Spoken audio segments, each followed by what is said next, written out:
All set. Thank you very much. I, Ashwini Jindal, welcome you all on this 3 days certification course on litigation. Rather, not only litigation, it is notice, appeals, and litigation.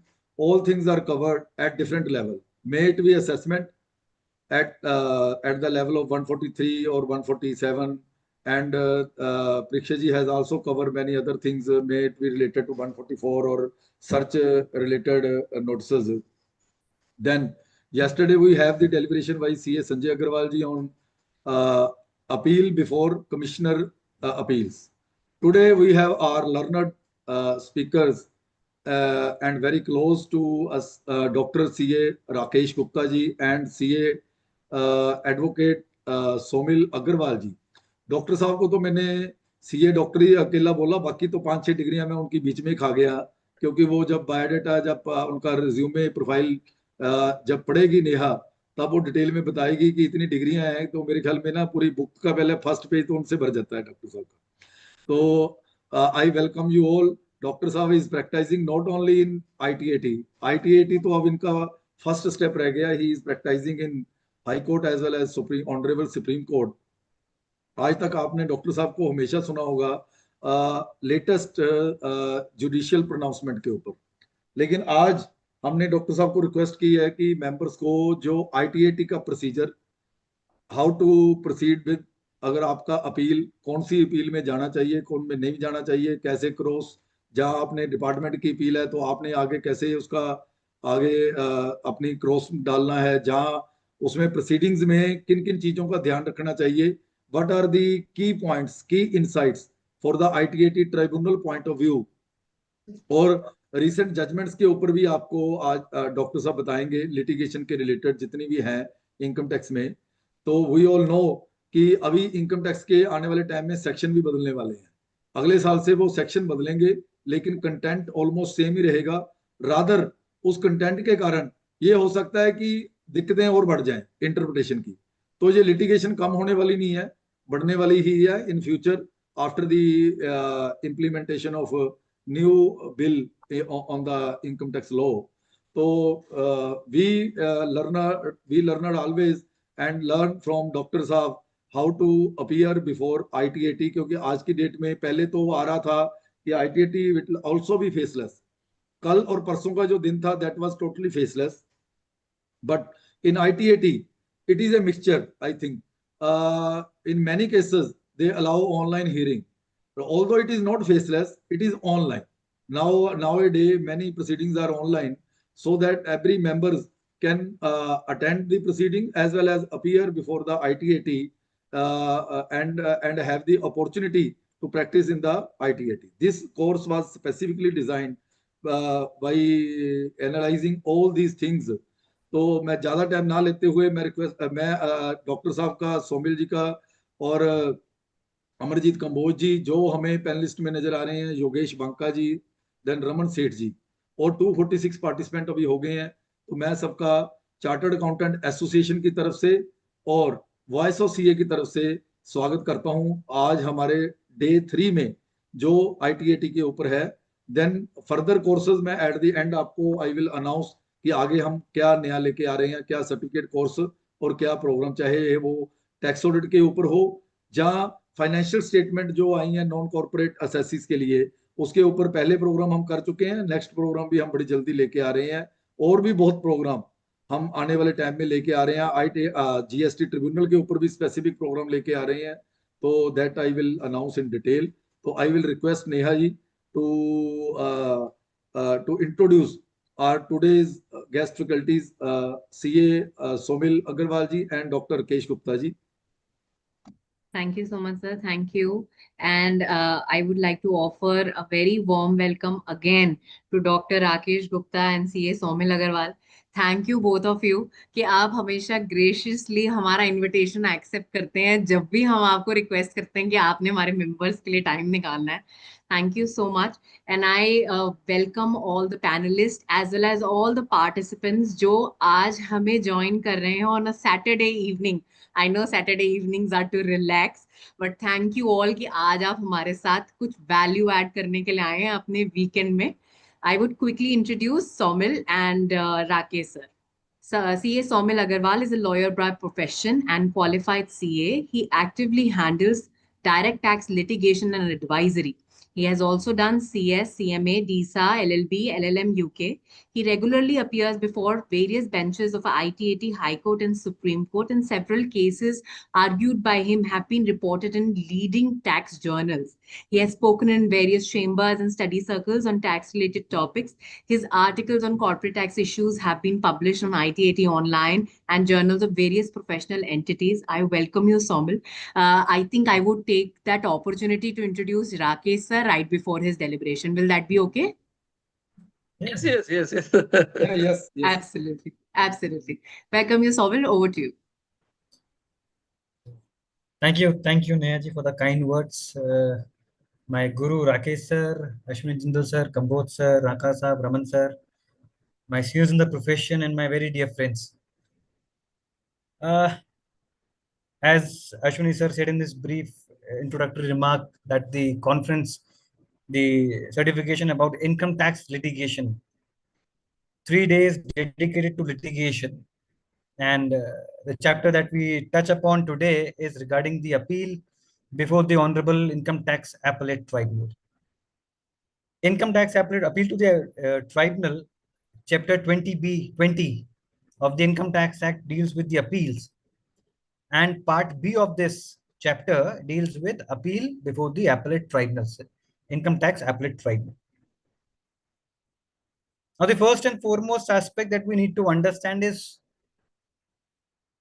that which orders against which appeals can be filed to the tribunal and which are the non-appealable orders. Now, Section 253 of the Income Tax Act provides the orders. It lists down the orders against which appeals can be filed to the Honorable Tribunal. Now, there are certain orders against which the tribunal acts as the first appellate authority, and certain orders where tribunal is the second appellate authority. We understand you had a session yesterday regarding the Commissioner of Income Tax Appeals, which is denoted as first appellate authority. So, assessment is done, assessment order is passed, first appeal before the CIT appeal, and then the second appellate authority, that is the Income Tax Appellate Tribunal, which is generally noted as the final fact-finding body. Because subsequent to this tribunal, the appeal goes to Honorable High Court, where the appeal is admitted only on substantial question of law. So, Income Tax Appellate Tribunal, the final fact-finding body, appeal to be filed to the tribunal. Now, where an assessee is aggrieved by the order of Commissioner Appeals, or as recently introduced, Joint Commissioner of Income Tax Appeals, then the appeal is to be filed to the tribunal. What kind of orders? Orders can be against assessment, assessments being search assessments, reassessments, normal assessments. Then rectification proceedings, where an order of under 154 was passed. Subsequently, CIT appeal passes the order. Assessee is not satisfied, they can knock at the door of the tribunal. Penalty matters, penalty proceedings, again the same route. If the assessee is coming through the CIT appeal order route, then if he is not satisfied with the order of the CIT appeal can be filed to the tribunal. Same situation as a Joint Commissioner of Income Tax Appeals, because Commissioner of Income Tax Appeals, Joint Commissioner of Income Tax Appeals, depending upon the amount quantification involved, the appeals are distributed among them, but the appeal which are dealt by them are more or less similar, and appeals against their order is filed before the Honorable Tribunal. Now, sir, you would recall in penalty matters, 270 capital A or the earlier regime of 270(11)(c), you would recall the authority levying the penalty includes Commissioner of Income Tax Appeals also. And where the Commissioner of Income Tax Appeals exercises his power of enhancement under Section 251 and makes enhancement to the assessment, then qua such enhanced amount, it is the CIT appeal who is required under the law to levy penalty, if any. The assessing officer cannot levy penalty in respect of such enhancement made by the CIT appeals.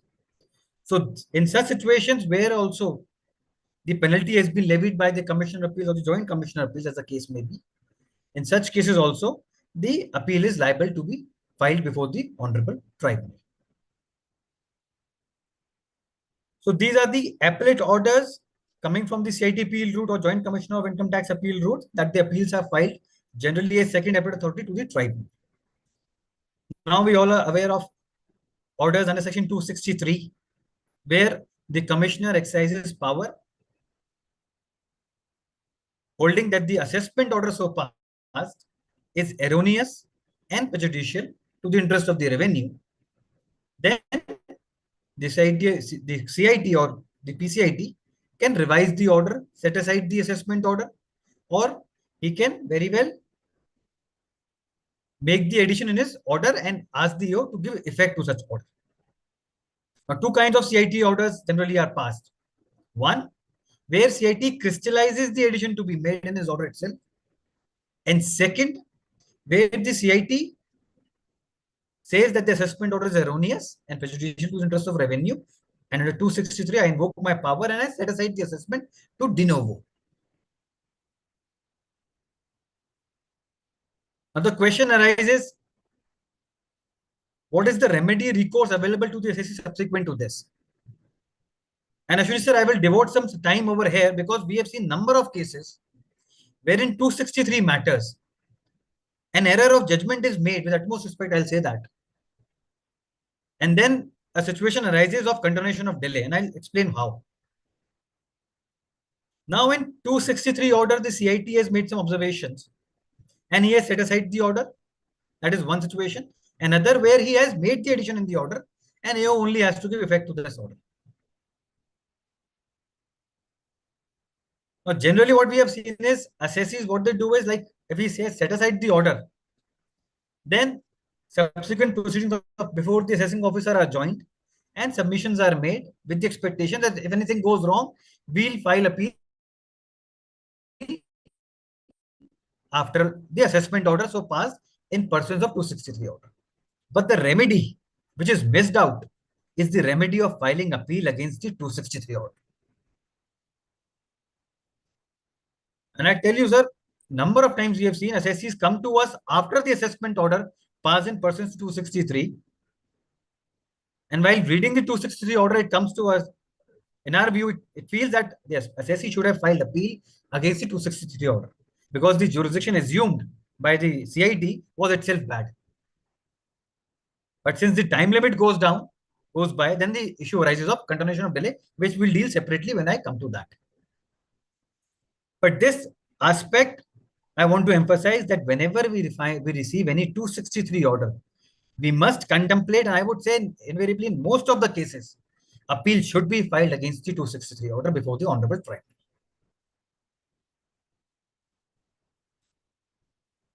Then, sir, charitable organizations filing applications for registration under 12A, new regime 12AB, 80G. So if that is rejected or subsequently the registration is cancelled, the power which is there with the commissioner, then against such orders, appeal is to be filed before the Honorable Tribunal.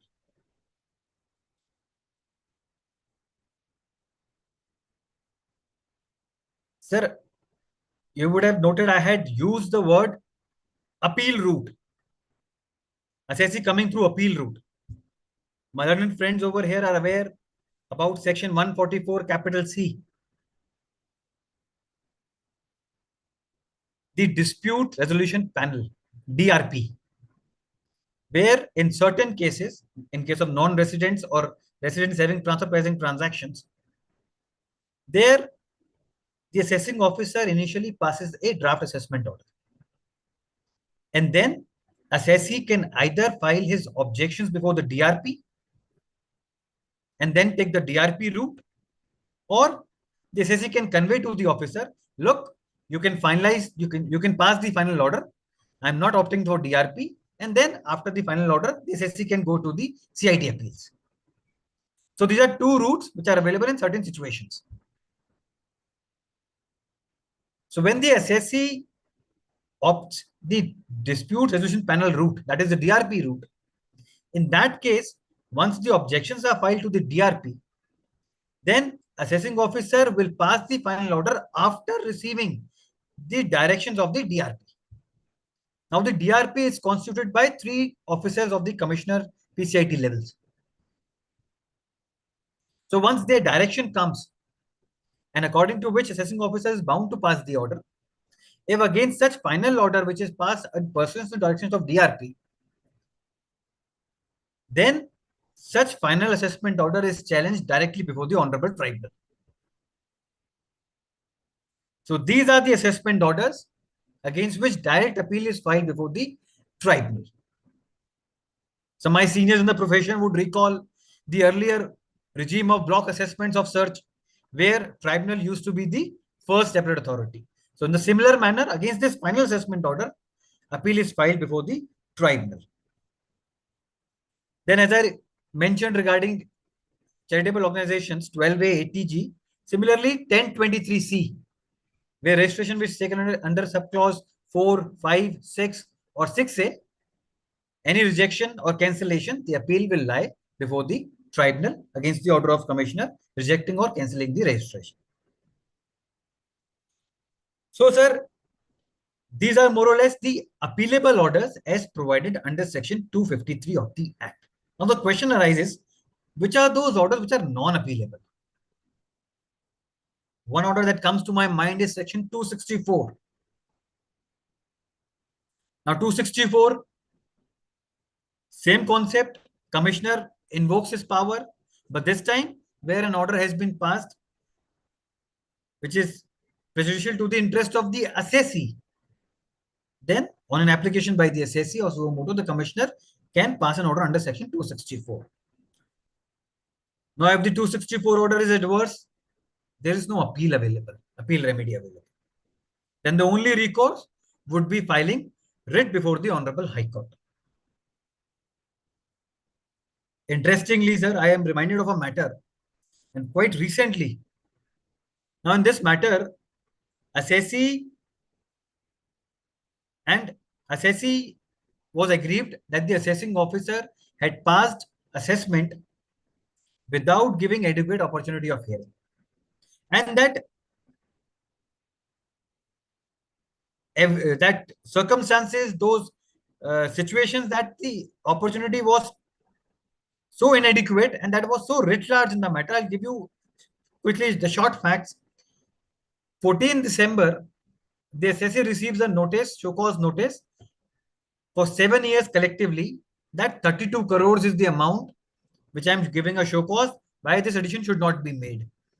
Assessee writes him, sir, let me be made aware that 32 crores, what is the data year wise, what is the breakup, what is the detail of this amount, and so that I may be able to respond. Expecting that the assessing officer may give the breakup, assessee receives on 19 December 7 notices year wise, and this time the amount collectively in those 7 years goes to 600 crores. अब साहब 32 करोड़ से उभर के नहीं निकला था वो, 2-3 दिन बाद 7 साल के नोटिस आए 600 करोड़ की show cause notice.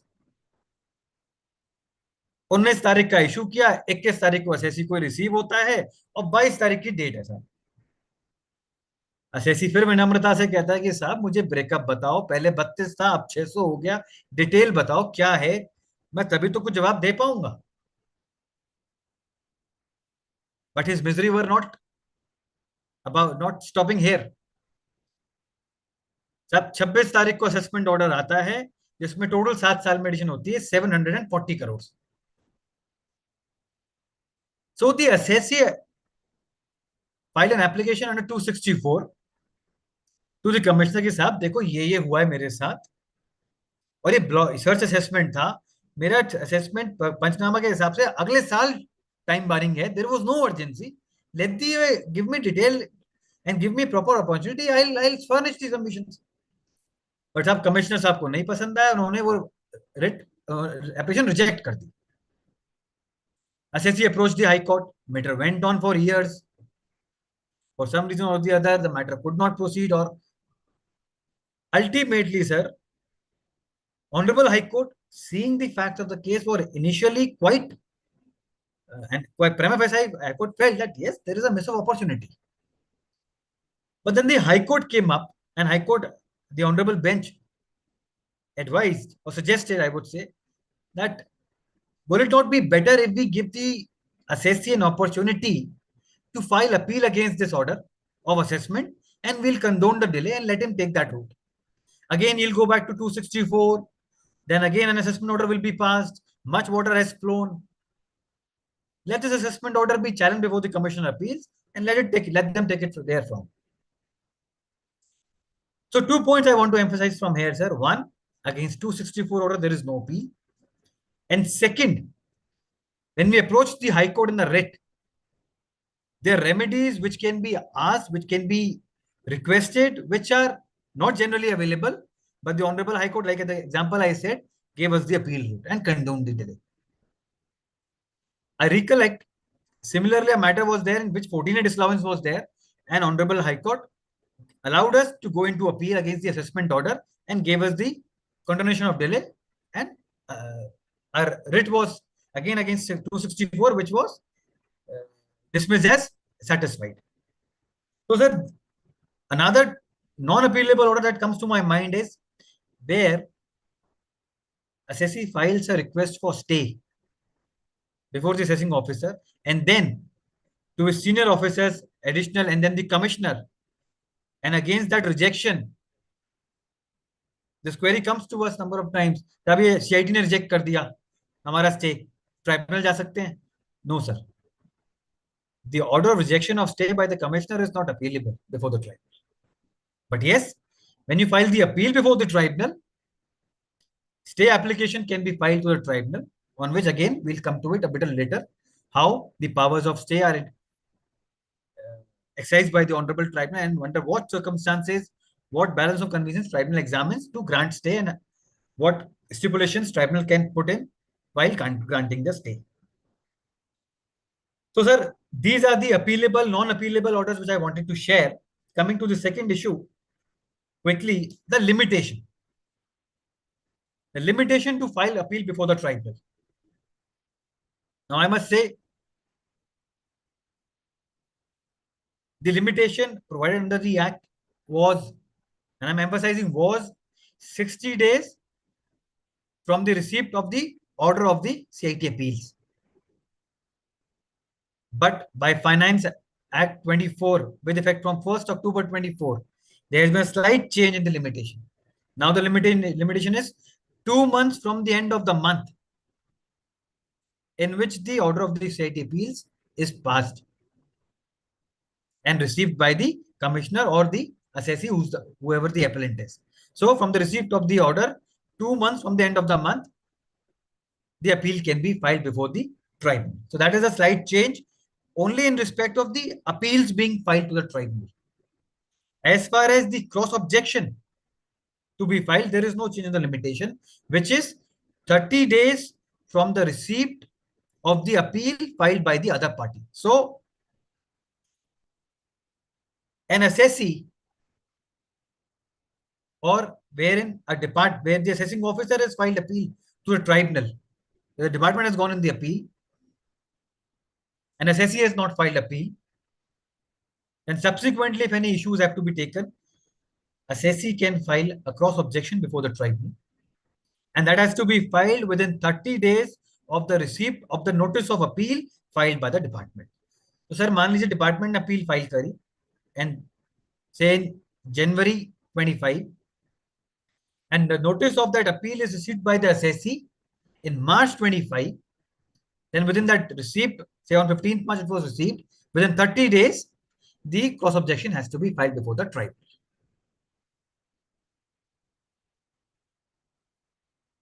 Now the appeal memo, that is the form that you must have discussed yesterday. Before CIT appeal, the form is form 35. Before tribunal, it is form 36. Broadly, the form is similar, contact details, grounds, and everything. Statement of facts. Generally, before the tribunal, the statement of facts filed before the CITP are attached in the appeal memo. Apart from that, along with the form, the impugned orders, that is the order of the assessing officer, the order of the commissioner appeals, the form 35 and the grounds filed before the commissioner, and the grounds of appeal before the tribunal, and the form 36, they have to be now uploaded on the online portal of the income tax appellate tribunal. Of late, latest development, the tribunal is now taking appeals online, which have to be uploaded. Earlier, the forms and the orders were filed in triplicate, but now it is done online.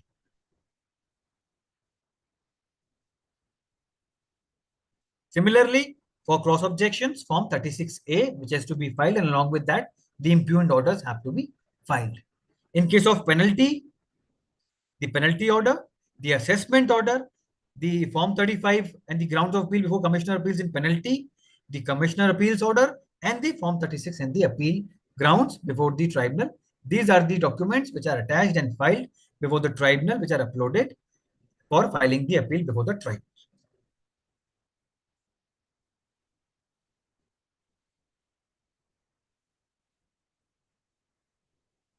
Sir, while filing the appeal, as a prescribed fees is to be paid. Now, where the assessed income is up to 1 lakh rupees, the fees is 500. Where the assessed income is between 1 lakh and 2 lakh, it is 1500. And where the assessed income is more than 2 lakh rupees, it is 1% of the assessed income subject to a maximum of 10,000.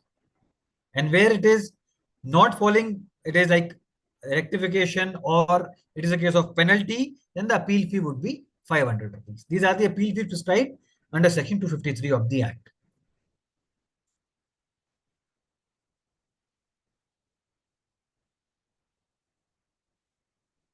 Now, sir, the grounds of appeal. The grounds of appeal to be filed before the Honorable Tribunal. Sir, law of pleading demands that the grounds of appeal should be concise, they should be precise, and they should not be argumentative. So when I say that they should not be argumentative, what I mean is, sir, the ground should only say what is the problem. Ground should not say why is the problem. हमें grounds में कौन से case laws हमें support करते हैं, assessing officer ने क्या गलती करी, क्या नहीं देखा, कौन सा एविडेंस नहीं देखा, क्या डॉक्यूमेंट नहीं देखा, वो सब नहीं करना. That is part of our submissions. But ground should cover up what is the issue involved, what is the problem, what is the grievance of the assessor. So say it is a case of addition under section 68, that having regard to the facts and circumstances of the case, Learned CITP has heard in law and on facts in confirming the action of Learned DO in making addition of rupees ... under section 68 of the Income Tax Act, and that too by recording incorrect facts and finding, and in gross violation of principles of natural justice. That's it. So my issue that is the addition under section 68. अब उसने मेरे confirmations नहीं देखे, उन्होंने third party की confirmations नहीं देखे, उन्होंने लवली एक्सपोर्ट्स का केस लॉ नहीं देखा. That is all part of my submissions, not on the grounds. My grounds will not say my arguments. It will only say what is my grievance. Then, sir, this is a ground on merits, legal grounds, jurisdictional grounds. 148, 153C, or where grounds are like penalty matters. Now in penalty matter, specific grounds or legal ground that The notice is bad. The two mutually exclusive charges have not been struck off. The notice is vague. So specific grounds, legal grounds, jurisdictional grounds must be taken while filing the appeals before the tribunal. Now, sir, one question arises that whether, say, while filing the appeal against penalty order, can I challenge that the assessment order was bad? Can I challenge that the assessing officer could not have made the addition? And taking in the facts that I have not challenged the assessment order, say for the reason that I had losses after losses, there was no tax outflow. That happens. But penalty was levied. So can I challenge in that penalty proceeding that the assessment order was bad or the addition itself was bad? The answer is yes. In collateral proceedings, I can challenge the jurisdiction as well as addition. Similarly, whether by filing the appeal against the order of CIT under section 263, wherein the CIT has set aside the reassessment order, can I, by filing my appeal against the 263 order, challenge the 147 jurisdiction? I'll repeat, sir. A reassessment order under 147 was passed where AO accepted my return. Now CIT invoked 263 and has set aside that order. I am going in appeal against 263 before the tribunal. Now, whether against that 263 order, can I take the ground that, sir, the 147 order which has been passed was itself bad in law, without jurisdiction, void ab initio, and therefore this 263 order is bad? The answer is again yes. In the collateral proceedings, I can challenge the jurisdiction of the original proceedings. So recently, I had an occasion to argue a matter wherein we challenged the 147 order. And the question arose, look, you did not challenge at that stage. Now, how can you challenge here? I said, my lord,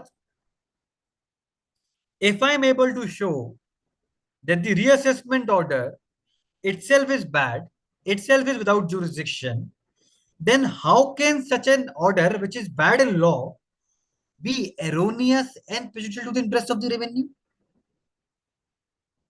So the foundation of my argument still remains that the CIT's assumption of jurisdiction, saying that the assessment order is erroneous and prejudicial to the interest of the revenue,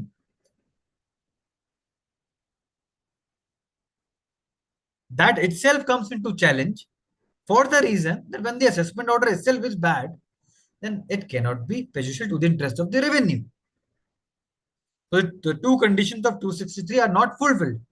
And this has been held in series of judgments by the Honorable Tribunal, naming a few: Westlife Development from the Honorable Mumbai Bench, Shift Sai Infrastructure from Delhi Bench, Krishna Kumar Saraf from again Mumbai Bench, many other decisions, series of judgments wherein they have held that in 263 proceedings, collateral proceedings, challenge can be made to the original proceedings. So, sir, legal grounds, jurisdictional grounds can be taken before the tribunal. Then specific grounds like addition cannot be made, dehouse any incriminating material found during search, or the CIT appeal has heard in confirming yours action and rejecting my books of accounts, invocation of 145(3). Specific grounds can be taken. Then, sir, opportunity. And I also emphasize here that, sir, inevitably, in every appeal, be it before first appellate authority or second appellate authority, please take a ground of opportunity always. because you never know when opportunity, what facet of opportunity can come to your rescue. Any material which has been used but not confronted, statement has been used of a third party given to me but cross examination not given, or inadequate opportunity of hearing were given, personal hearing not given, personal hearing requested still not given. Multiple facets of principle of natural justice are there. So ground on opportunity must be given, must be taken while filing the appeal.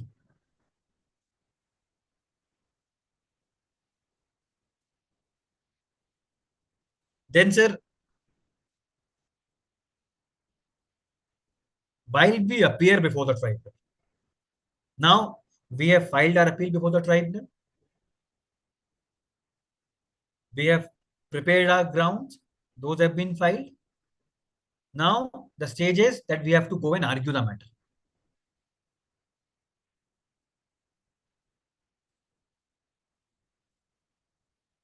One is preparing our submissions, synopsis, gist, whatever you call it. That should be brief enough, but not lengthy like your CIT appeal submissions, but brief enough to help you argue before the tribunal, as well as to assist the bench for connecting with you while arguing the matter. The second thing is filing of paper book before the tribunal. Now, the income tax appellate tribunal rules, Rule 18, according to which the paper book should be filed before the tribunal. In accordance with those, with the rules, with the Rule 18 given in appellate rules. Firstly, the paper book must be filed at least 7 days prior to the date of hearing to the opposite party, that is the departmental representative. And then before the tribunal, depending upon the tribunal, because now in Delhi, the paper books are carried by us on the date of hearing as per the mandate of the Honorable Tribunal. But some other benches, they may like paper book to be filed in advance, then they should be filed in advance. Now, sir, the paper book, there should be proper certification that the documents which have been filed in the paper book were before lower authorities, before AO or before CIT bill, as the case may be. And that should be properly certified. And sir, with utmost respect, I'm saying this, that no I would say no effort should be made or no chance should be taken by attaching those documents which have not been filed before authorities below. One should not take chances in litigation, because once it comes to the notice, the tribunal is bound to reject those documents without even considering them, unless an application for additional evidence is filed in a proper manner as per the rules of the tribunal. That is Rule 29. So there should not be even any initiative or any action on the part of the SSC to file documents by just slipping them in the paper book. Those were not, which were not before the authorities below. And the paper book should be properly formatted, properly, the document should be legible enough, and it should be properly certified. The last topic which I would like to take up before I hand over to sir is condonation of delay. In fact, just prior to that, while file, now that we have spoken about appearing before tribunal, so the dress code. As advocates, we wear our black coat, trouser, shirt, white shirt, and the band. As chartered accountants, formal suit, and even if assessee in person or assessee, the representative of the assessee as a CFO or the chartered accountant from the company or industry we are going, we must be in a formal suit. Number of times we have seen people who are not very regular in tribunal or coming for the first time, or youngsters who are going to tribunal, they go in plain shirt and trouser. We are officers of the court. We are professionals. and we must present ourselves to the best possible stage. And accordingly, we must be there in a formal suit and as advocates in our proper formal dress. Coming to the continuation of delay, sir. Now, our endeavor obviously should be that appeal should be filed in time. But there are circumstances, reasonable circumstance, cause can be there, circumstances arise that appeal could not be filed in time. For example, sir, as I mentioned in the beginning, कि sir 263 order आया and 263 order में CIT ने 2 cases, मैं sir दोनों के example लेता हूं quickly. First case, जहां, and sir I remember arguing that matter wherein the CIT had effectively crystallized the addition to be made by the assessing officer, and AO only had to give appeal effect to a 263 order. अब साहब assessing को assessee के पास AO से 143(2) आया, assessee ने उसको जवाब दिया and then assessment order was passed in pursuance to 263 order. फिर assessee was aggrieved, they approached the CIT appeal. CIT appeal साहब ने ऑर्डर किया कि साहब आपकी जो एडिशन है वो तो 263 ऑर्डर में क्रिस्टलाइज हो चुकी है. असेसिंग ऑफिसर ने तो सिर्फ उस ऑर्डर का इफेक्ट दिया है. तो as far as the order of the assessing officer is concerned, there is no error in giving effect to the order of commissioner. Grievance, if any, was lying against 263 order against which has been accepted by the SSC. So the appeal was dismissed. Now the appeals were filed to the tribunal, both against the CIT appeal order and against the 263 order.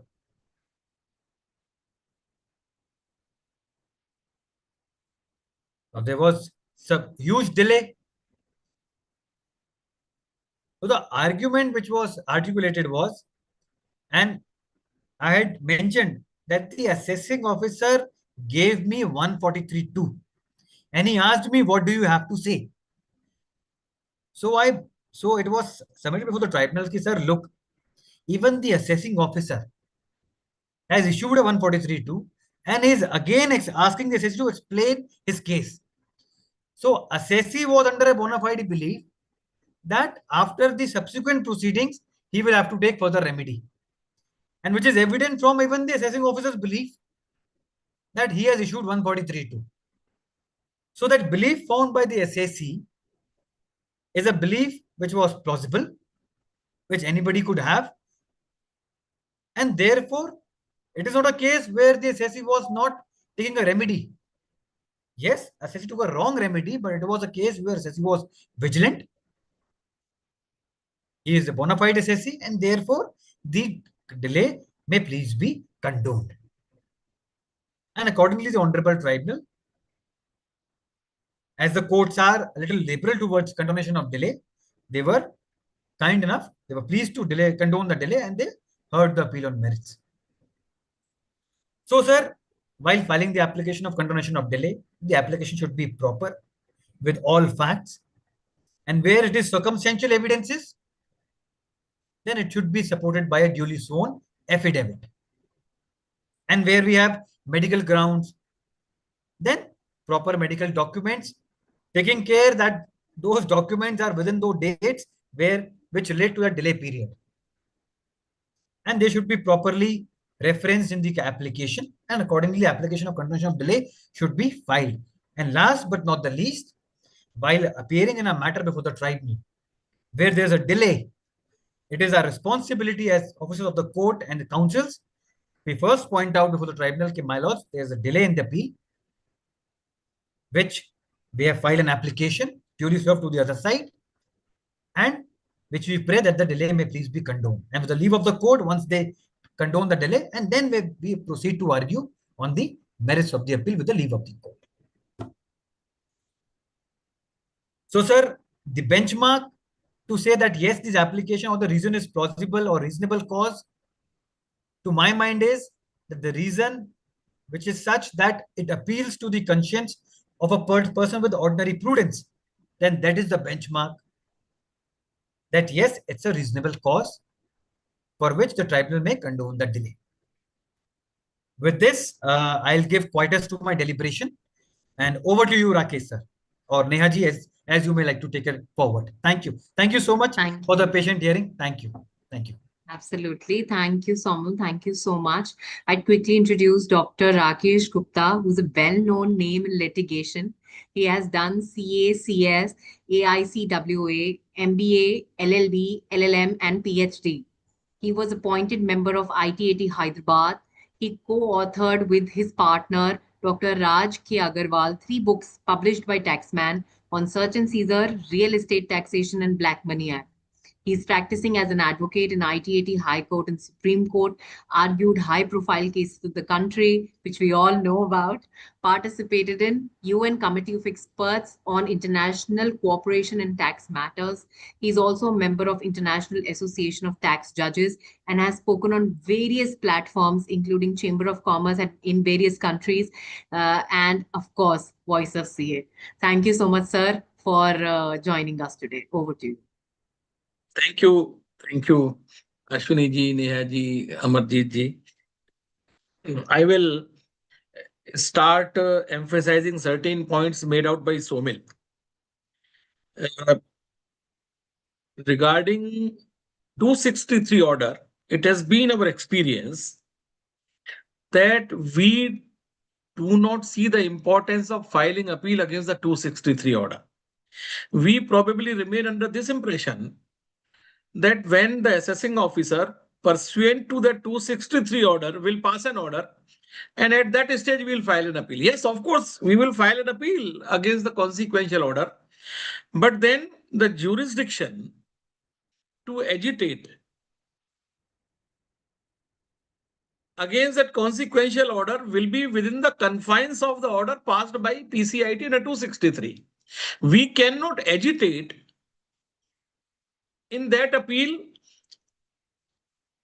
against the order of 263 passed by PCIT, because CIT appeal, in appeal against that consequential order, cannot hear anything against the order passed by PCIT in 263.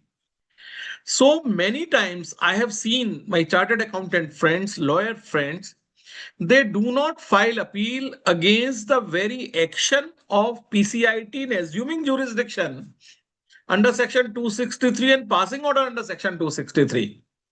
And which Somil also made very valid reference that when the consequential order is passed, appeal is filed before CIT appeal against that consequential order, then our scope of litigations, now that is highly restrictive. So that aspect should be taken care of. The second thing which Somil has made out, but I will emphasize it, and for the reason that many times we see every day that we chartered accountants faltering. And that is that against so many actions of the assessing officer, we do not take ground of appeal in our appeal memo. So against 147, as one instance Somil has taken, because the very action of an assessing officer in disturbing the finality of an assessment, that ground should invariably be taken. Though this is a legal ground, it can be taken even as an additional ground. But then why to go in for that kind of a situation where I have to make argument that this ground should be admitted? So action of assessing officer in reopening a concluded assessment, that is also an action against which an assessee, would like to feel aggrieved. There may be an action of the lower authorities in making reference to the district valuation officer.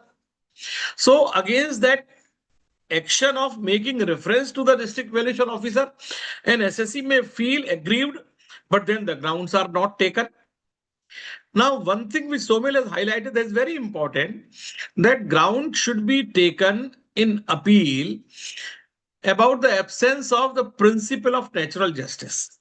Now, this absence of principle of natural justice, now it encompasses not only that we have not been heard, But then there are several other facets of the principle of natural justice. Suppose an issue has been decided by a non-speaking order, then also that is a part of non-observance of principle of natural justice.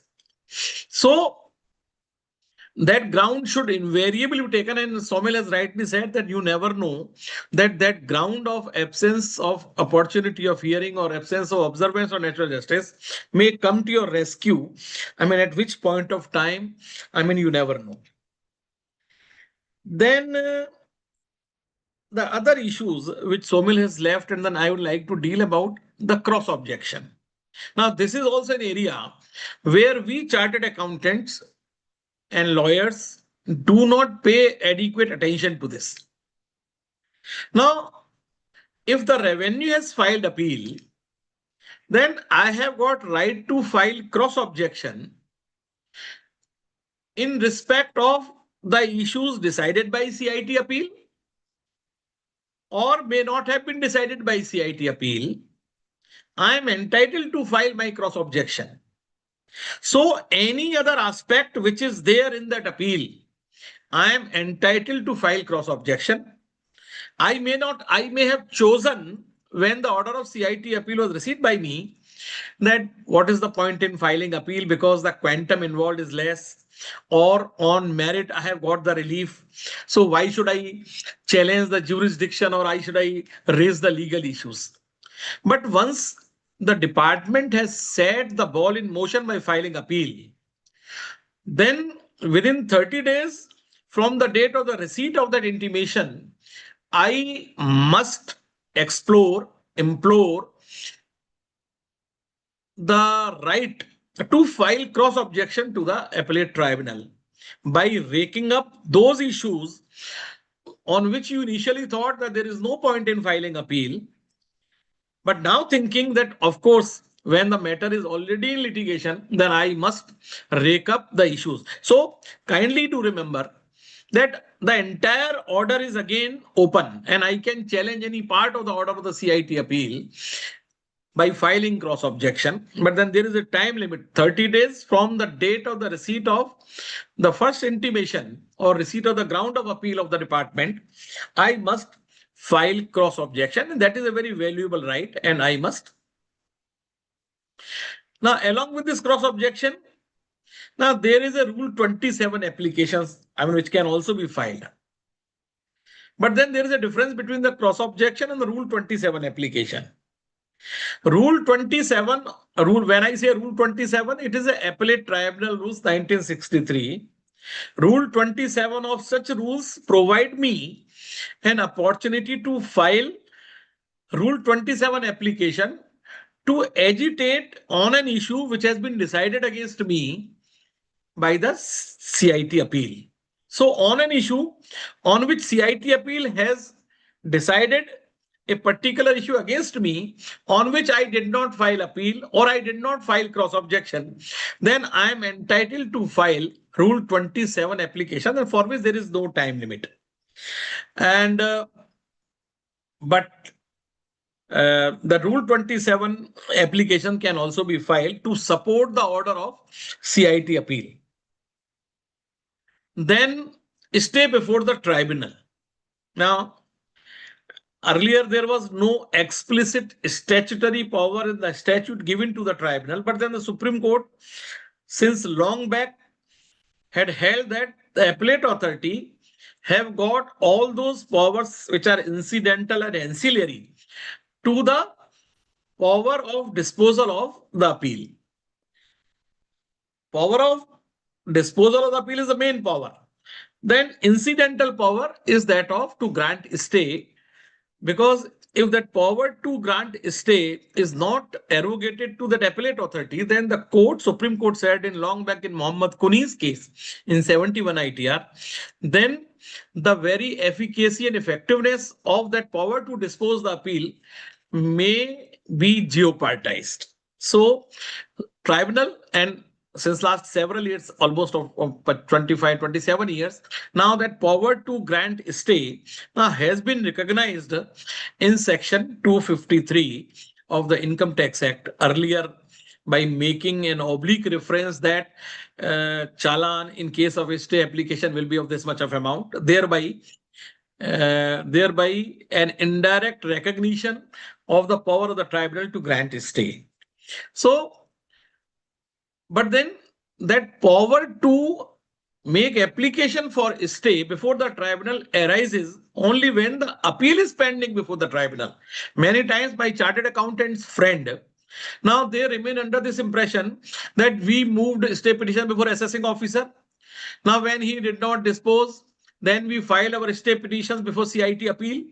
So CIT appeal passes an order on stay on my stay petition, and against that I should file appeal before the tribunal. No, the power of the tribunal to deal with your stay petition arises only when the main appeal is pending before the tribunal. Prior to that, the tribunal does not have any power to deal with the stay petition. So you must ensure that if PCIT or CIT appeal has rejected your state petition and appeal is not pending before the tribunal, then you may have remedy by way of a writ before the High Court, but then you cannot be heard saying, oh, there is an adverse order against me by CIT appeal on the stay of demand or by PCIT on the stay of demand. Therefore, I should file appeal, because the principle is that right to file an appeal is a statute given right.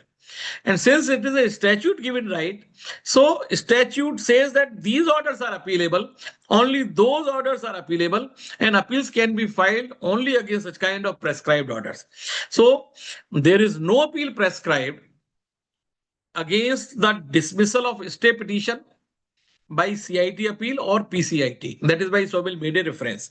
So your right to file stay petition before the tribunal arises only when the appeal is pending before the tribunal. So if there is a quantum appeal which is pending before the tribunal, there is a demand, you can move stay petitions to the tribunal in respect of the demand which is involved in that appeal. If you have filed an appeal against the penalty before the tribunal, you can move stay petitions in respect of that penalty demand to the tribunal because the tribunal is already seasoned with your penalty appeal. Now, regarding stay, there is a rule 35A of the appellate tribunal rules, now which though does not prescribe any format, but then it prescribes certain particulars which are required to be given as to what is the amount for which assessment year, how much you have paid, what security are you willing to offer, what are the grounds for you to seek stay. And when stay is moved before any authority, whether it is before assessing officer or before CIT or before CIT appeal or before tribunal, then I have seen my friends not doing these things. First of all, you will have to show to that authority before whom your stay petition has come up for hearing that there is a strong prima facie case in your favor. So when you move stay petition before the tribunal, then you must make out a case that how and why your case has got prima facie strength in your favor on facts or in law. You must make out. The second thing which you will have to as to your financial or liquidity position. The evidence must be brought on record to show that you are not in position to pay this much of demand. But now a statute says, even in respect of the stay petitions which are filed with the tribunal, that the tribunal can grant a stay subject to the payment of 20% of the demand. And this 20% of the demand would include even the demand which you have paid earlier also. Earlier means till this stage, against this stay petitions or against this very assessment year, whatever amount we have paid, then the tribunal is quite considerate to take even that amount which has already been paid while computing the demand of while computing the 20% before it grants a stay. So prima facie case, liquidity position, balance of convenience, possibility of irreparable loss, and all these things you'll have to make out, you'll have to plead and demonstrate. Similarly, as the appeal hearing comes, you appear before the tribunal, the stay petitions when are filed, They are fixed for hearing, and then you will have to make out a case before the tribunal, and the tribunal, subject to the payment of 20%. But then I remember recently we have contested a case before the tribunal where the tribunal granted stay even without asking for a single penny towards the demand, because the prima facie case which we made out was so intense and that the tribunal was judicially constrained to grant 100% stay. But then those situations depend upon the facts of each case, are not very common, but then they are rare. Now, hearing takes place before the tribunal. Somil spoke about the grounds of appeal, the tribunal, the paper book. Now, paper book means the compilation of all those letters or evidences filed by you before the lower authorities. Paper book must contain only those pleadings and evidences which you have filed either before assessing officer or before CIT appeal, or which are part of the record. So that the facts which you will bring out or the law which you make out before the tribunal now should be adequately evidenced with the help of the paper book. Because before the tribunal, the complete assessment record is not before the tribunal. Therefore, you take out those part of that assessment record or appeal record, first appeal record, which you think will be essential for you to convey your point and for tribunal to be convinced. But in paper book, again, I would say, even at the cost of repetitions, no such letter or evidence which has not been filed either before AO or before CIT appeal should not be made part of the paper book. If you tend to file anything which is not part of the assessment record or the CIT appeal record, then that should be filed with by way of a separate application. That application is called the petition for additional evidence. But then under no circumstances, I have seen my many friends trying to sneak certain additional documents which are not part of the assessment record or the first appellate record in the paper book under this ostensible belief that how can it be ascertained? But no, because the paper book which is required to be filed before the tribunal is required to be certified by the SSE or by his authorized representative. And in case there is found some misstatement, though this document was not before the assessing officer of the CIT appeal, and yet paper book certification says that it was before assessing officer CIT appeal, then this is called a very serious misstatement, and the person giving that kind of a certificate, I mean, maybe hold up. I mean, I do not want to take it further, except to say that there are severe and serious consequences. Therefore, never ever give any incorrect statement. Before you certify, first of all, my suggestion would be that as a chartered accountant or as an authorized representative, better avoid to file paper book under your signature. Let the documents be. I have seen my chartered accountant, they are very pure at heart and they can go to any length to help their clients by signing the document, but then they should avoid. In this manner, I find the lawyers are, I'm much more aware as compared to chartered accountant, because if you sign a document, the entire responsibility comes on you. At that stage, then you cannot be heard saying that you were directed by your client to sign it. No, if there is a misstatement, this is a misstatement, and then the consequences may be attributed to you. So paper book is the compilation of all those letters, all those documents which were filed before assessing officer or filed before commissioner appeal, with the help of a certificate that which document was before assessing officer and which document was before CIT appeal, so that the tribunal can take into account the pleadings and evidences filed at different stages and then come out, I mean, with after appreciation of those evidences, come out with the decision. Then additional ground. I'll come to additional evidence a little later. Additional ground, though ideally, the grounds taken by you in form number 36, they should be self-sufficient. You must, at the time of filing of appeal, should be wise enough to incorporate all those grounds of grievances which will be required to be addressed in the appeal. But if certain grounds have not been raised, then there is a Rule 11 of the Appellate Tribunal rules which empowers an SSE to file additional ground of appeal. So, if the additional ground of appeal is purely legal, does not require fresh facts to be found, and goes to the root of the matter, then the Supreme Court has relaxed the rigor of filing additional ground to this extent that the appellate authority, Supreme Court has said, that is obliged to admit such grounds which are purely legal, does not require fresh facts to be found except the facts which are already part of the record. But then if there is some ground which require fresh facts to be found out, then you will have to overcome a hurdle before the appellate authority or before the tribunal. We are discussing with the tribunal as to what prevented you from not filing that additional ground before the CIT appeal. And now what has led you to file this ground now? So you'll have to.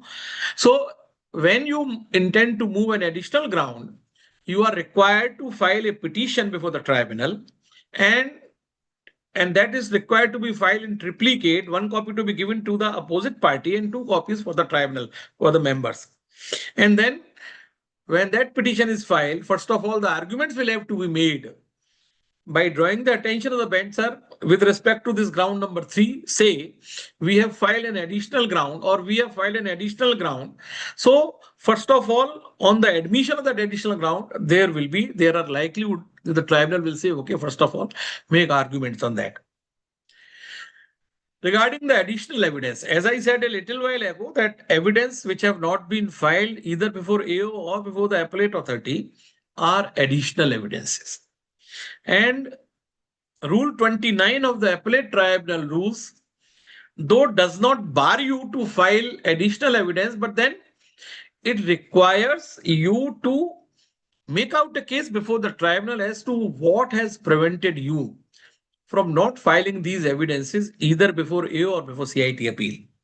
So additional evidence, whenever you wish to file, you prepare a petition in which you should bring out as to which are the evidences you want to file, enclose those evidences with that petition duly numbered, and then making out as to what prevented you from not producing these evidences before the authorities below, and what has compelled you to move these evidences, additional evidence at this stage.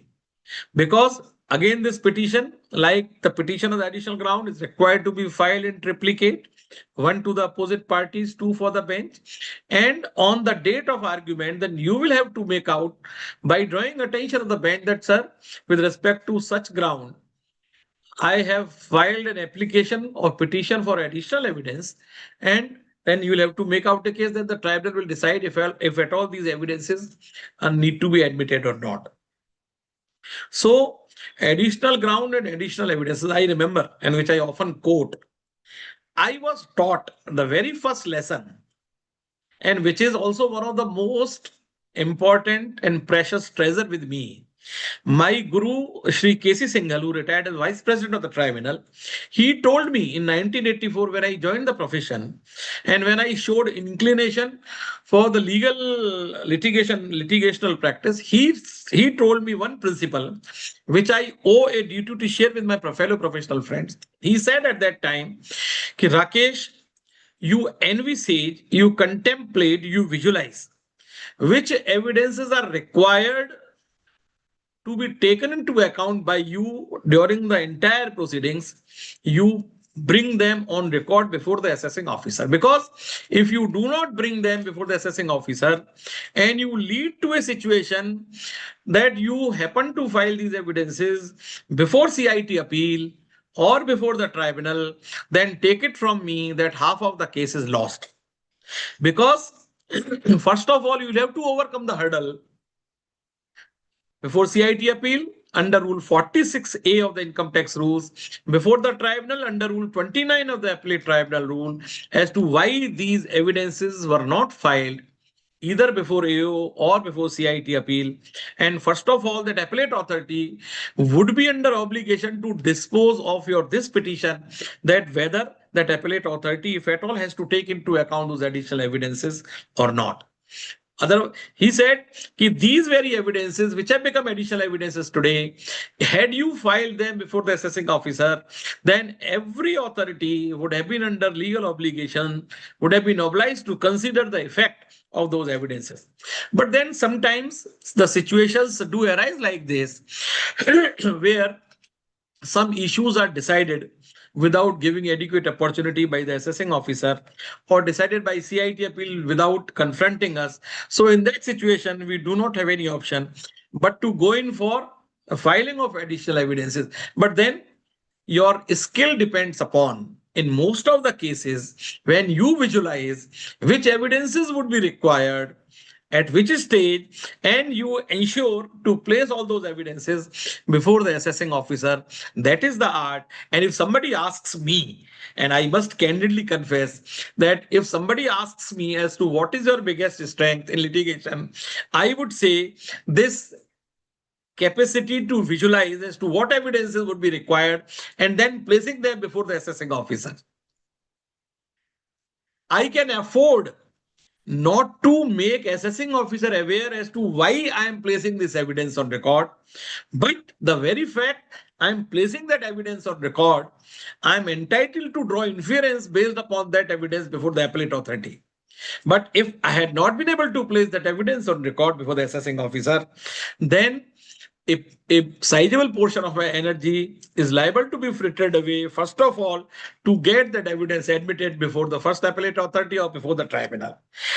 So, placing the evidences before the assessing officer is a very important step, which I always say, this is the first and last lesson in litigational practice, that factual pleadings and factual evidences must be placed before the court of original jurisdiction. Now, this is such a big lesson which was taught to me by Shri K.C. Singhal Sahab during my initial years, that it has etched in my brain. I mean, to this extent that has become the biggest strength of mine. So, additional evidence, additional ground stays over. Then the arguments happen on the day when you receive the notice. In the arguments, kindly remember that you have not to mislead the bench. You have not to mislead the bench on facts.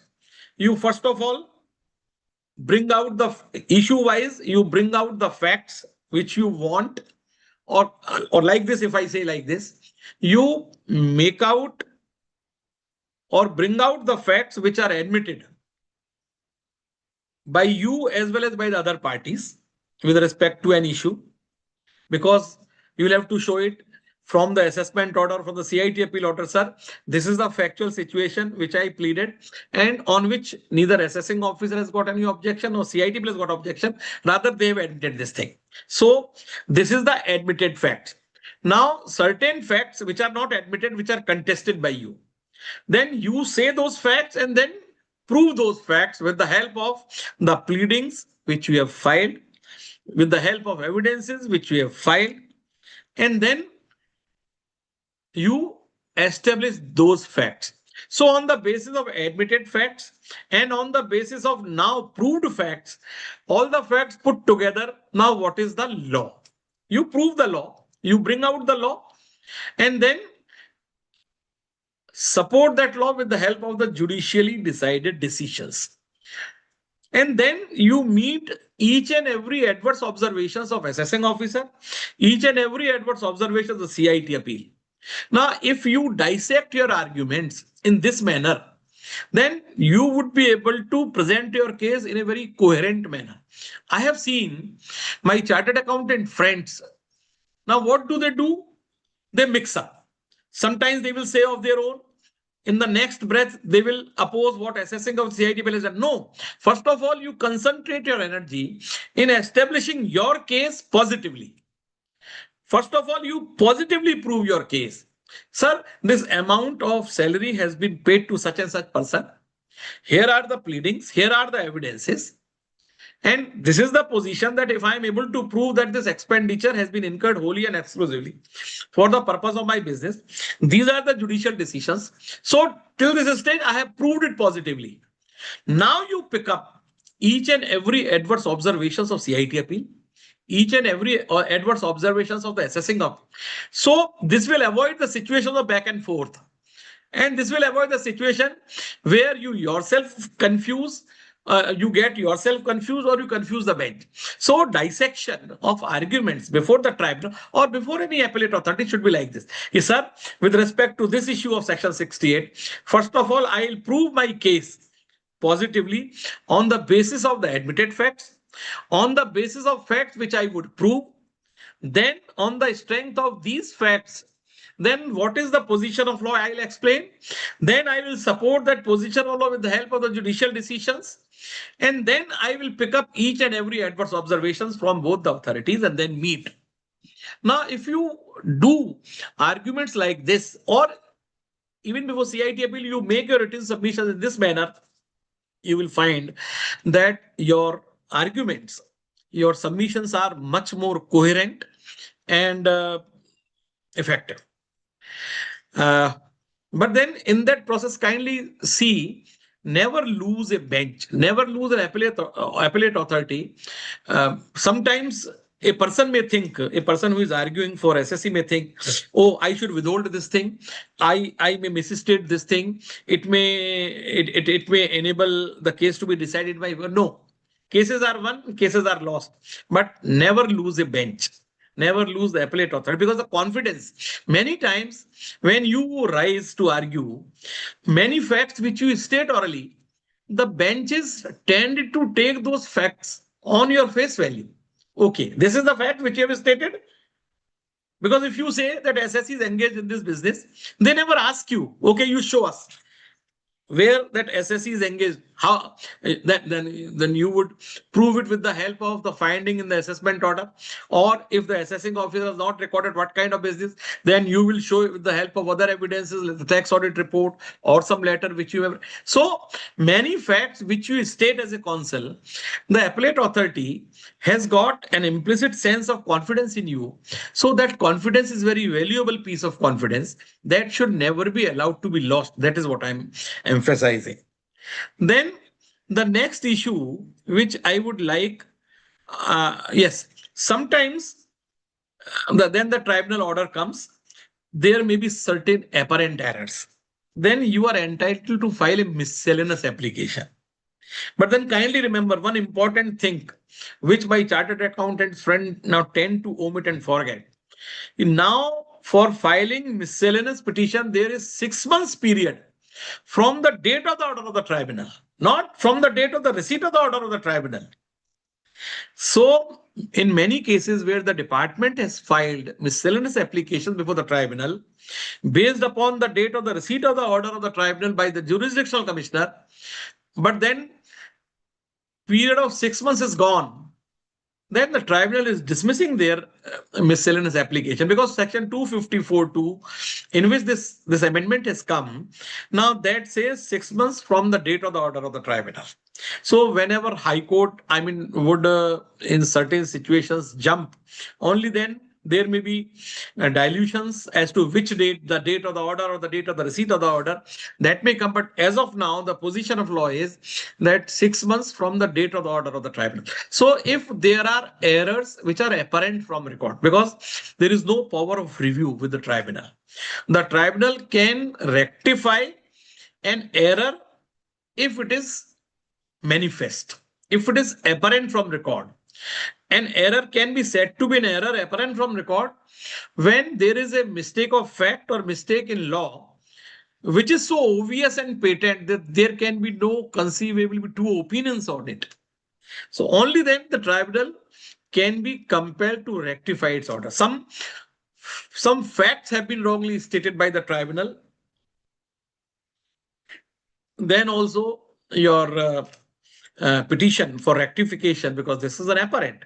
Some law has been misapplied, which is apparent because there was a jurisdictional high court decision which has got the binding effect of the tribunal.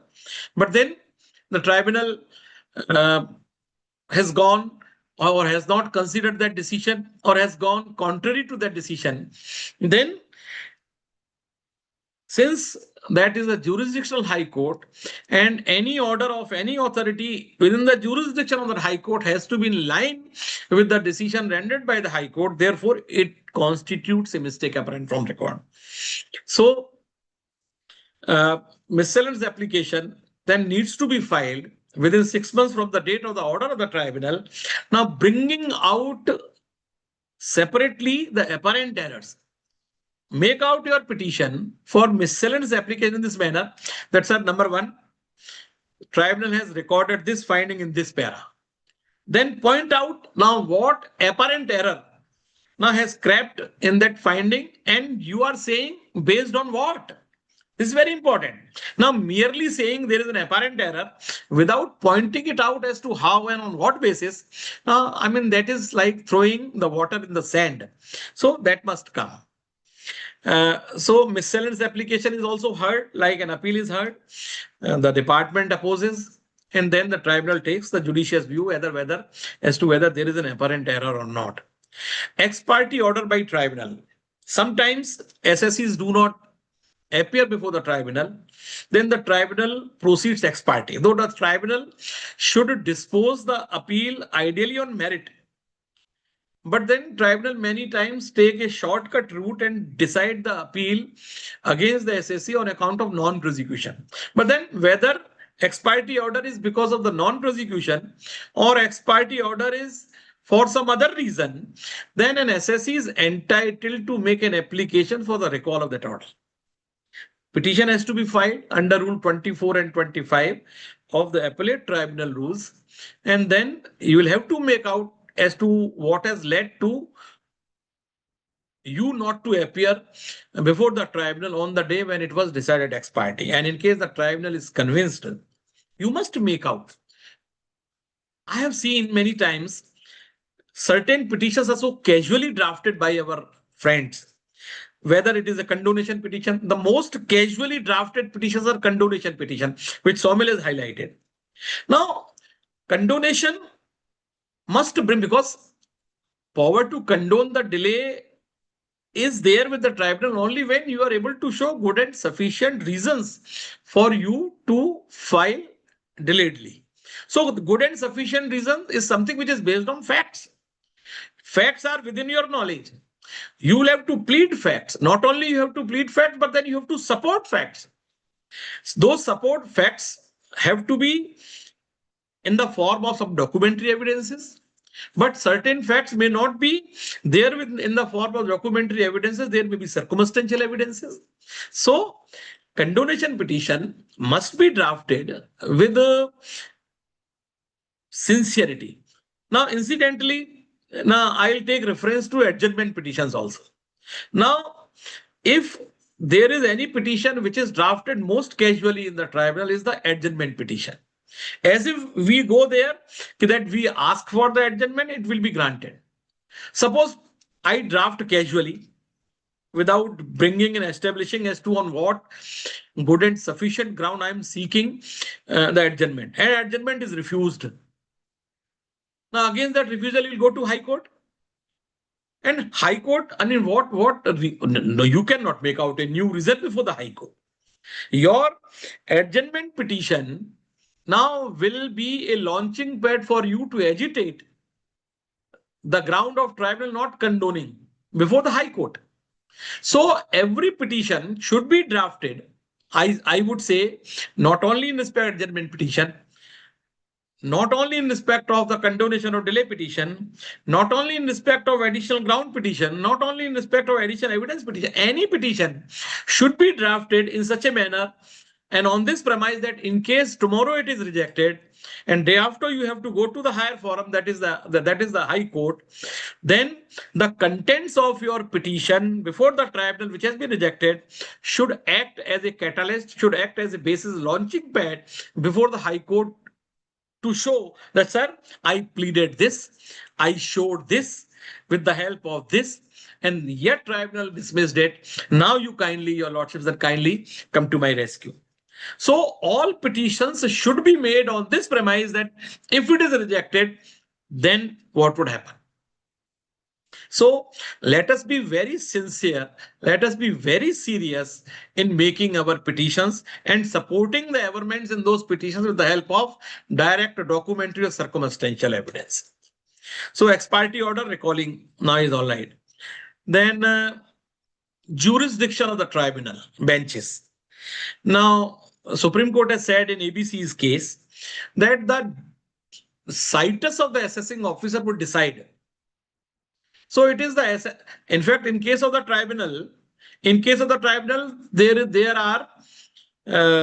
there are notifications as to, but then the situs of the assessing officer will decide as to which bench of the tribunal now is competent to hear the appeal.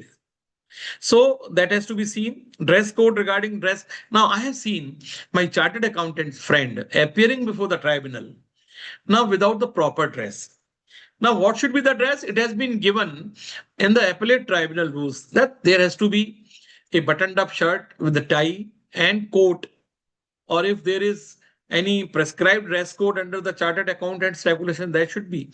But then I have seen many times chartered accountant friends, they appear without such proper dress, prescribed dress, and the tribunal at times says, oh, we'll not hear you. You come in proper dress. So that aspect needs to be taken care. Now, division bench and single member bench. Now, what is division bench? Division bench, when that bench comprises the two members. In tribunal, you will find there are judicial members, there are accountant members. Judicial members either come from the stream of advocacy or from the judiciary. Accountant members either come from the chartered accountancy or come from the department, from the commissioner and above level. So in a division bench, there is this composition of two members, one of whom has to be technical accountant member and other has to be the judicial member. Now, as opposed to this, there is a single member also. Single member may be judicial member, single member may be accountant member. But then tribunal or Ministry of Law notifies as to which tribunal members can hold court singly. And there are a time limit of 5 years standing of the tribunal member. Now that gives the power of the law ministry to notify. So, but then which cases go to SMC and which cases go to division bench? Any case in which the assessed income is rupees 50 lakhs or more, that goes to division bench. Or 50 lakhs or less, it goes to SMC. Yes, there are certain internal guidelines also that if there is a such case, then even if the assessed income is less than 50 lakhs or rupees, then also tribunal says that the division bench will hear. But technically, if the income is assessed at rupees 50 lakhs or less, then if income is assessed at more than 50 lakhs, your issue or amount involved in the issue may be 5 lakhs rupees, then it will go to division bench. Then also it will go to division bench. So income assessed in the assessment order, that is the deciding factor whether the issue arising out of that assessment order should go to a single member bench or it is go to division bench. Then there are special bench also. Or there are, first of all, let me take third member. So when in a division bench, there is a difference of opinion between the two members, then the third member is appointed by the president to resolve that issue on which there is a difference of opinion. And then when the third member gives an opinion, again, there is a court like this before the third member, both the parties appear, make out their point on that point of difference. Third member gives his opinion, and thereafter the tribunal, after taking that third member opinion, then decides the issue based upon the majority view. Sometimes the special bench is constituted by the president. That is the exclusive prerogative of the president to constitute a special bench when there are issues of vital importance or on which there are difference of opinion between the various benches, then the president can constitute a special bench of 3 members or 3 or more members, and one of whom should be a technical member, the accountant member, or one of whom should be the judicial member at least. So special benches like this. Well, I think now it is quarter to 6 and there are several questions. So I think it will be better in case we take the questions. That will serve the purpose of this Herculean effort which Ashwini ji always takes. Ashwini ji, kudos to you, your spirit, your energy. We all chartered accountants should learn from you. The kind Thank you, sir. of Thank you. heart and soul you put in, really wonderful. Thank you, So, sir. sir, questions. Should I take questions one by one? Sir अगर आप पढ़ सकते हो ठीक है, नहीं तो मैं पढ़ लेता हूँ. हाँ जी सर, वन बाई वन. मैं पढ़ लेता हूँ सर मैं. हाँ जी. हाँ, सोमवीर सिंह जी का है. Sir, in which case the bench is comprised more than 2 members other than third member bench. So I have explained it. In case of special bench on an issue on which there is a difference of on which there are different benches have taken different view, then the president can constitute a special bench of 3 or more members. Then Charuas कहते हैं, in an order of Honorable ITAT, the bench has stated there was persistent non-compliance from the side of SSE Trust. We impose a cost of 2,000 of the SSE, which is to be deposited 30 days from the receipt of the order. My question is, where does the trust deposit this cost and under which major and minor head? अब भाई ये तो the tribunal gives usually the direction that cost has to be paid, because in High Court, what do they say? You deposit it in the lawyers' welfare fund or you deposit in the library. But minor or major, what are the heads? These are the procedural matters. I'm not aware. And you can seek instructions from the registry or from the bench.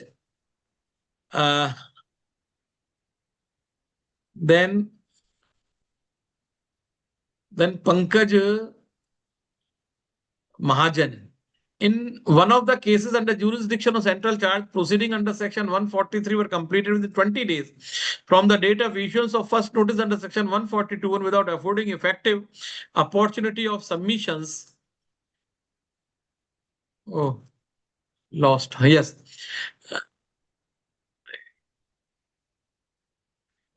Notice 141 allowed time only 4 days and failure SSC to file reply within 4 days. State way notice under the 140 issued and assessment completed under 144. 140 appeal was filed, CIT appeal and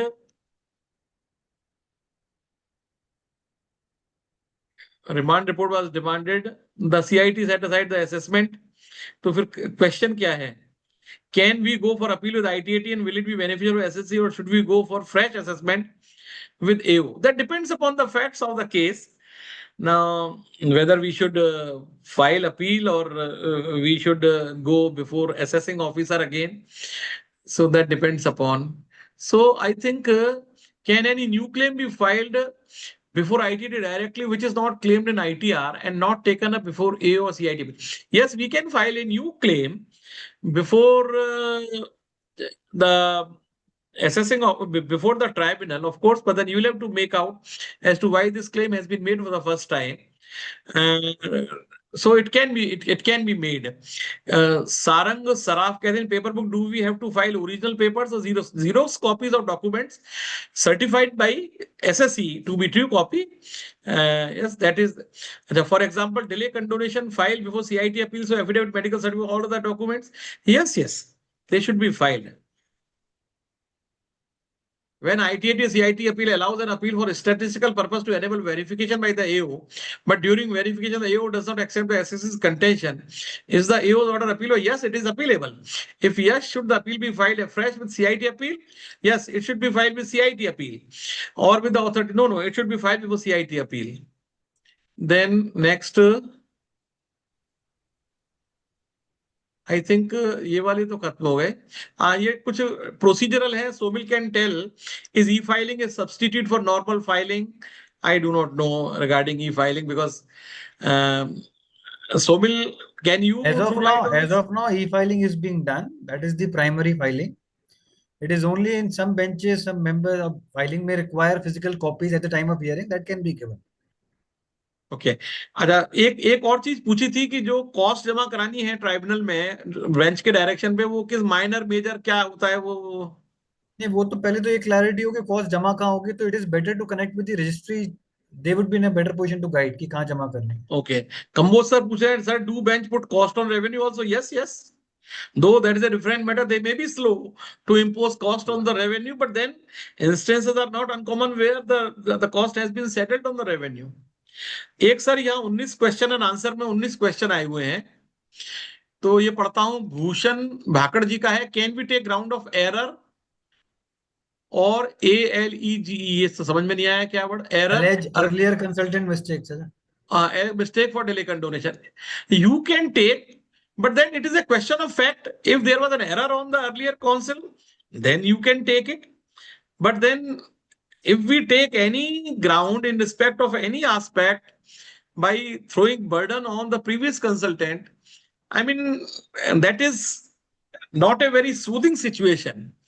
And the bench can say, okay, if that kind of an error has been done, whether your client has taken some disciplinary action or filed some complaint before institute or the bar council. So that is not a very pleasant situation. Therefore, yes. Then Suresh Kumar Jain sahab, in case of bogus purchase, whether profit on both unrecorded purchase and recorded purchase is to be added to return income, or only profit on unrecorded purchase is to be added to return income and recorded purchase already shown? Yes, on the unrecorded purchase only the profit should come. Anurag Mishra, AO passed order under section 144, read with section 147. Along with the demand, how the assessee subsequently filed an appeal with CIT appeal, saying physical order received in July 19 due to change of address.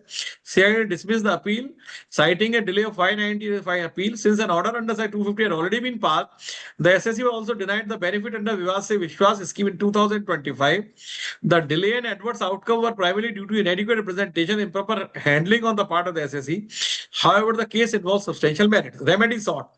In the light of whatever, the assessee now seeks available legal remedies to reopen or revive the appeal, given the genuine merit of the case and the fact that the delay was due to lack of knowledge but not qualified. So, if the CIT appeal dismissed the appeal, then you should have filed appeal before the tribunal. Now you file appeal against the tribunal with the delay and again with condonation petition of this appeal, and then the tribunal condones the delay of the appeal filed before the tribunal. Then you can make out a case before the tribunal that the delay in filing appeal before the CIT bill was for good and sufficient reasons. Next is Anubhav Agarwal ji. Commissioner appeal does not give a single hearing opportunity under a penalty proceeding in past order. Communication opened in 2022 and order passed July 25. What can be the grounds of appeal apart from not giving opportunity to hear and natural justice, as we have not submitted? You may not have submitted paper book, but then you take the ground that the CIT bill has added in confirming the levy of penalty. You take this ground, and then apart from opportunity, then you argue on the merit also. Amarjit ji Jaiswal, if any portion of grounds is not decided by tribunal, yes, of course, can MA be filed? Yes, it constitutes mistake apparent from record. Shilpi Jain कह रही हैं, department filed MA in December 24 against order pronounced in May 24. Department stating date should be count from the date of receiving. Any favorable judgment? So many. Somil, you can upload because we have got a decided number of cases. Shilpi ji, you can contact to Somil ji. Somil copy दे देना, अश्विनी जी सोमिल का number आप दे दीजिएगा। सारंग सराबी नहीं, आप मेरे को ऐसे करना, कॉपी दे देना, मैं आई विल ठीक है, ऐसा कर लेना ड्राइव लिंक, ठीक है, तो जितने भी पार्टिसिपेंट है वो यूज कर सकते हैं। हाँ, तो आप शिल्पी जी का भी नंबर आप अश्विनी जी उनको भेज देना।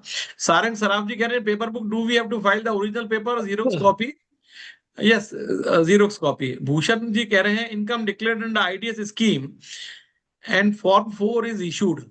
The same is on account of transaction carried out on bank society. Can AO CIT will reject the same and make its own addition?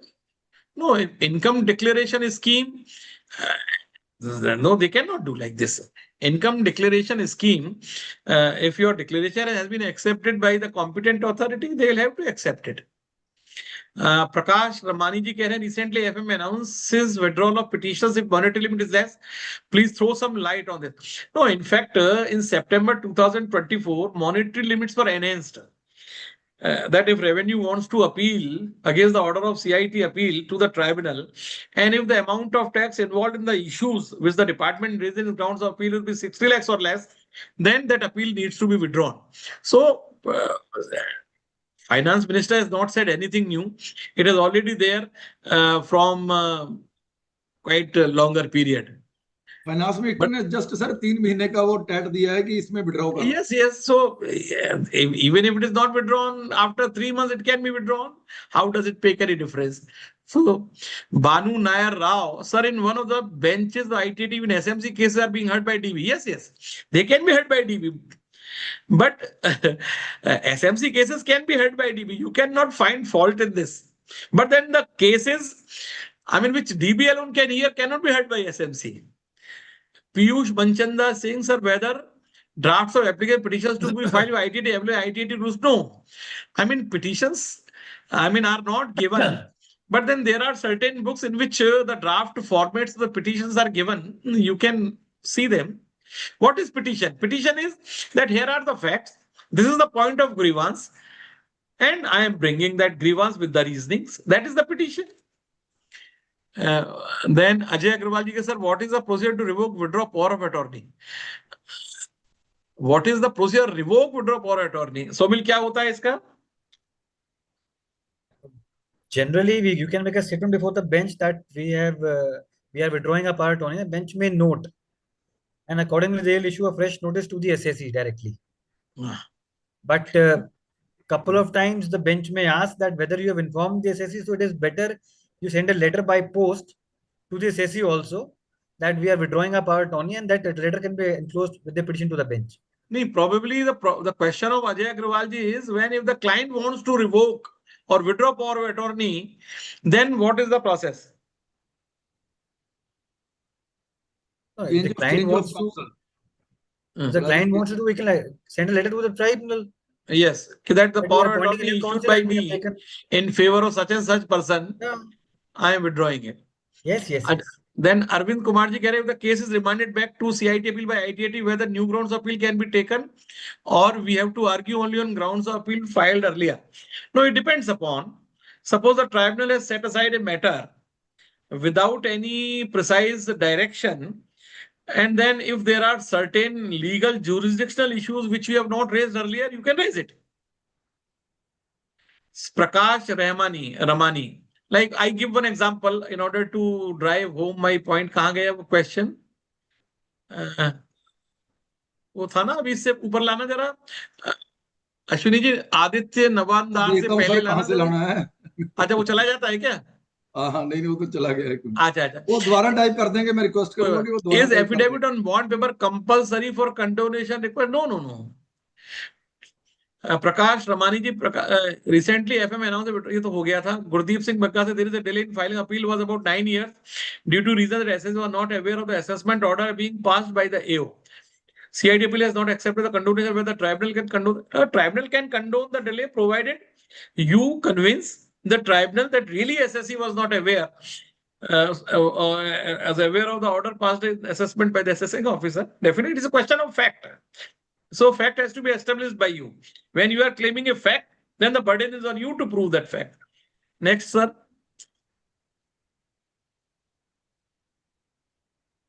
प्रकाश रमनी हो गया, खत्म हो गया सारा. गुरदीप सिंह बग्गा के जी के प्रश्न के बाद नीलेश जी का है सर. एक नीलेश जी का हो गया. नीलेश जी का नहीं हुआ. I have seen that assessment are appealed, but penalty orders are not appealed. Is this procedure? No, it is not correct. I think penalty orders can be dropped even if assessment orders are not in favor of SSC. Definitely, penalty orders can be dropped only when you file appeal and then make out a case. Law helps them. Now, who helps themselves? If you do not file an appeal against penalty order, then the God will not come to delete that penalty. Sir, my question was original or Xerox copy is enough with certified? Yes, Xerox copy is enough. Arvind Kumar, whether paper book can be filed online Yes, it can be filed online. It can be filed online.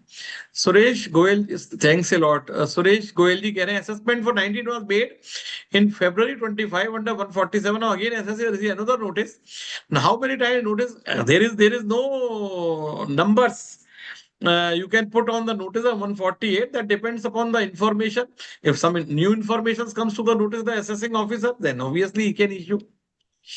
Can we argue why the matter in later notice not taken in an assessment already made? No, I mean, you cannot argue like this. Amir Nazir, is appeal for ITT filed online? If yes, on which portal? Somil? ITT website, itt.gov.in. Okay. Suresh Kumar Jain साहब, when books were rejected, then profit on both record. ये तो पहले आ गया था. While hearing MA, can tribunal change its decision on any ground? So if there is an apparent error of fact, then obviously that order has to be recalled, and then the fresh hearing will take place, and then a decision may be different. Nilesh ji recently ये तो हो गया था. Then विजेता ये monetary Nilesh limit जी का का कह रहे क्वेश्चन हैं है for कि क्या monetary miscellaneous limit MA application. पे लगती है? विल दिस बी एप्लीकेशन, ये क्या क्वेश्चन हुआ सोमिल? एमए पेंडिंग हो और हाँ. उस पे टैक्स इफेक्ट की इंक्रीज लिमिट लगेंगी क्या?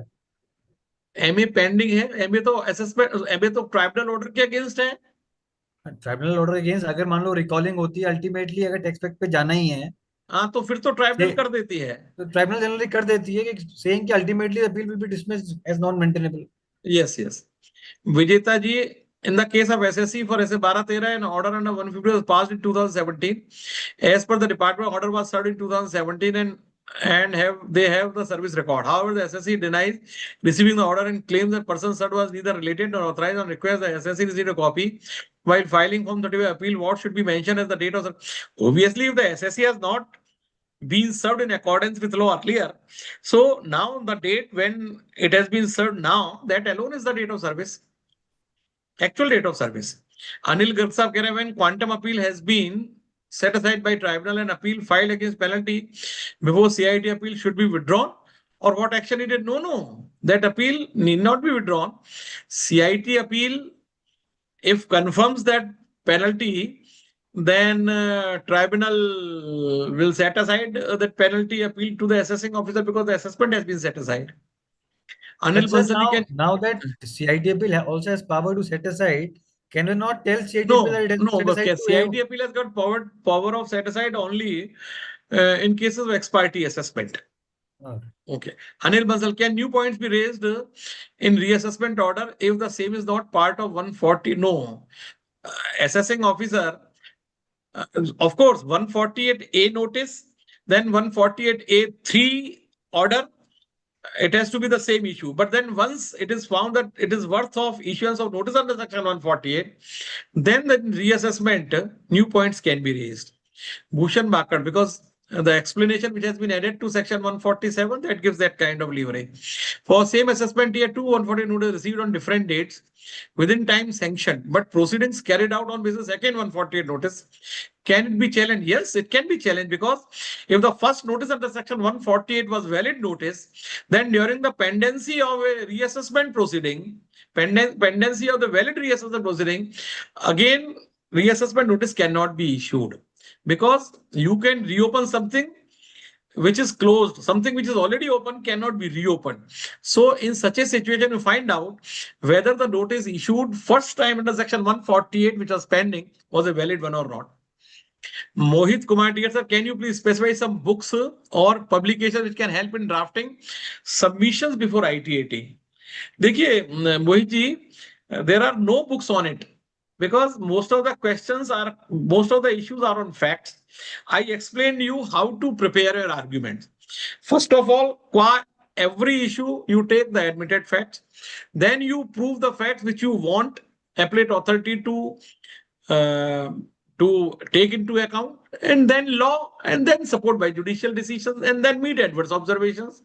So that makes the complete this thing. फिर अब इधर आ जाओ, no open questions. Subhash Jain sir कह रहे हैं. हाँ जी सर, एक तो वो अमित कंबोज साहब, और दो हैंड रेज अटेंडीज में भी अभी हैं, दो हैंड रेज. पहले कंबोज साहब आपका क्वेश्चन है तो एक पूछ लो, फिर मैं अटेंडीज की तरफ जाता हूँ सर. हाँ जी सर.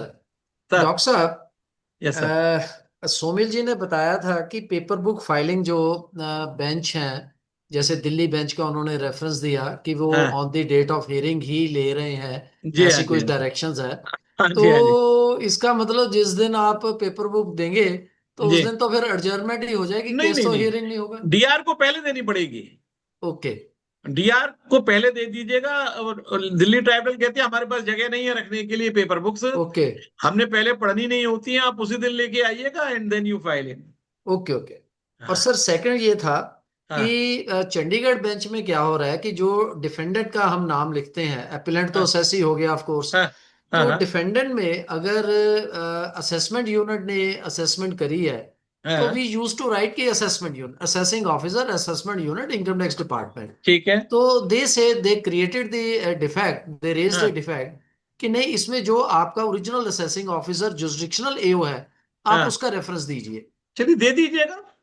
ओके। क्योंकि हाँ मैंने काफी ऑर्डर्स पढ़े हैं हम्म, जिसमें जो अगर असेसमेंट यूनिट है, ट्राइब्यूनल के ऑर्डर्स ही यूजुअली पब्लिश होते हैं, तो वो वहाँ असेसमेंट यूनिट के अगेंस्ट ऑर्डर ठीक है है, देर इज नथिंग सब्सटेंशियल, ना। This is. ओके, हाँ anyone can be there. Yes sir. Similarly, if it is by the NFAC CIT हाँ appeal faceless, तो वहां भी फिर असेसिंग ऑफिसर जाओ का ही हमें मेंशन करना पड़ेगा जी।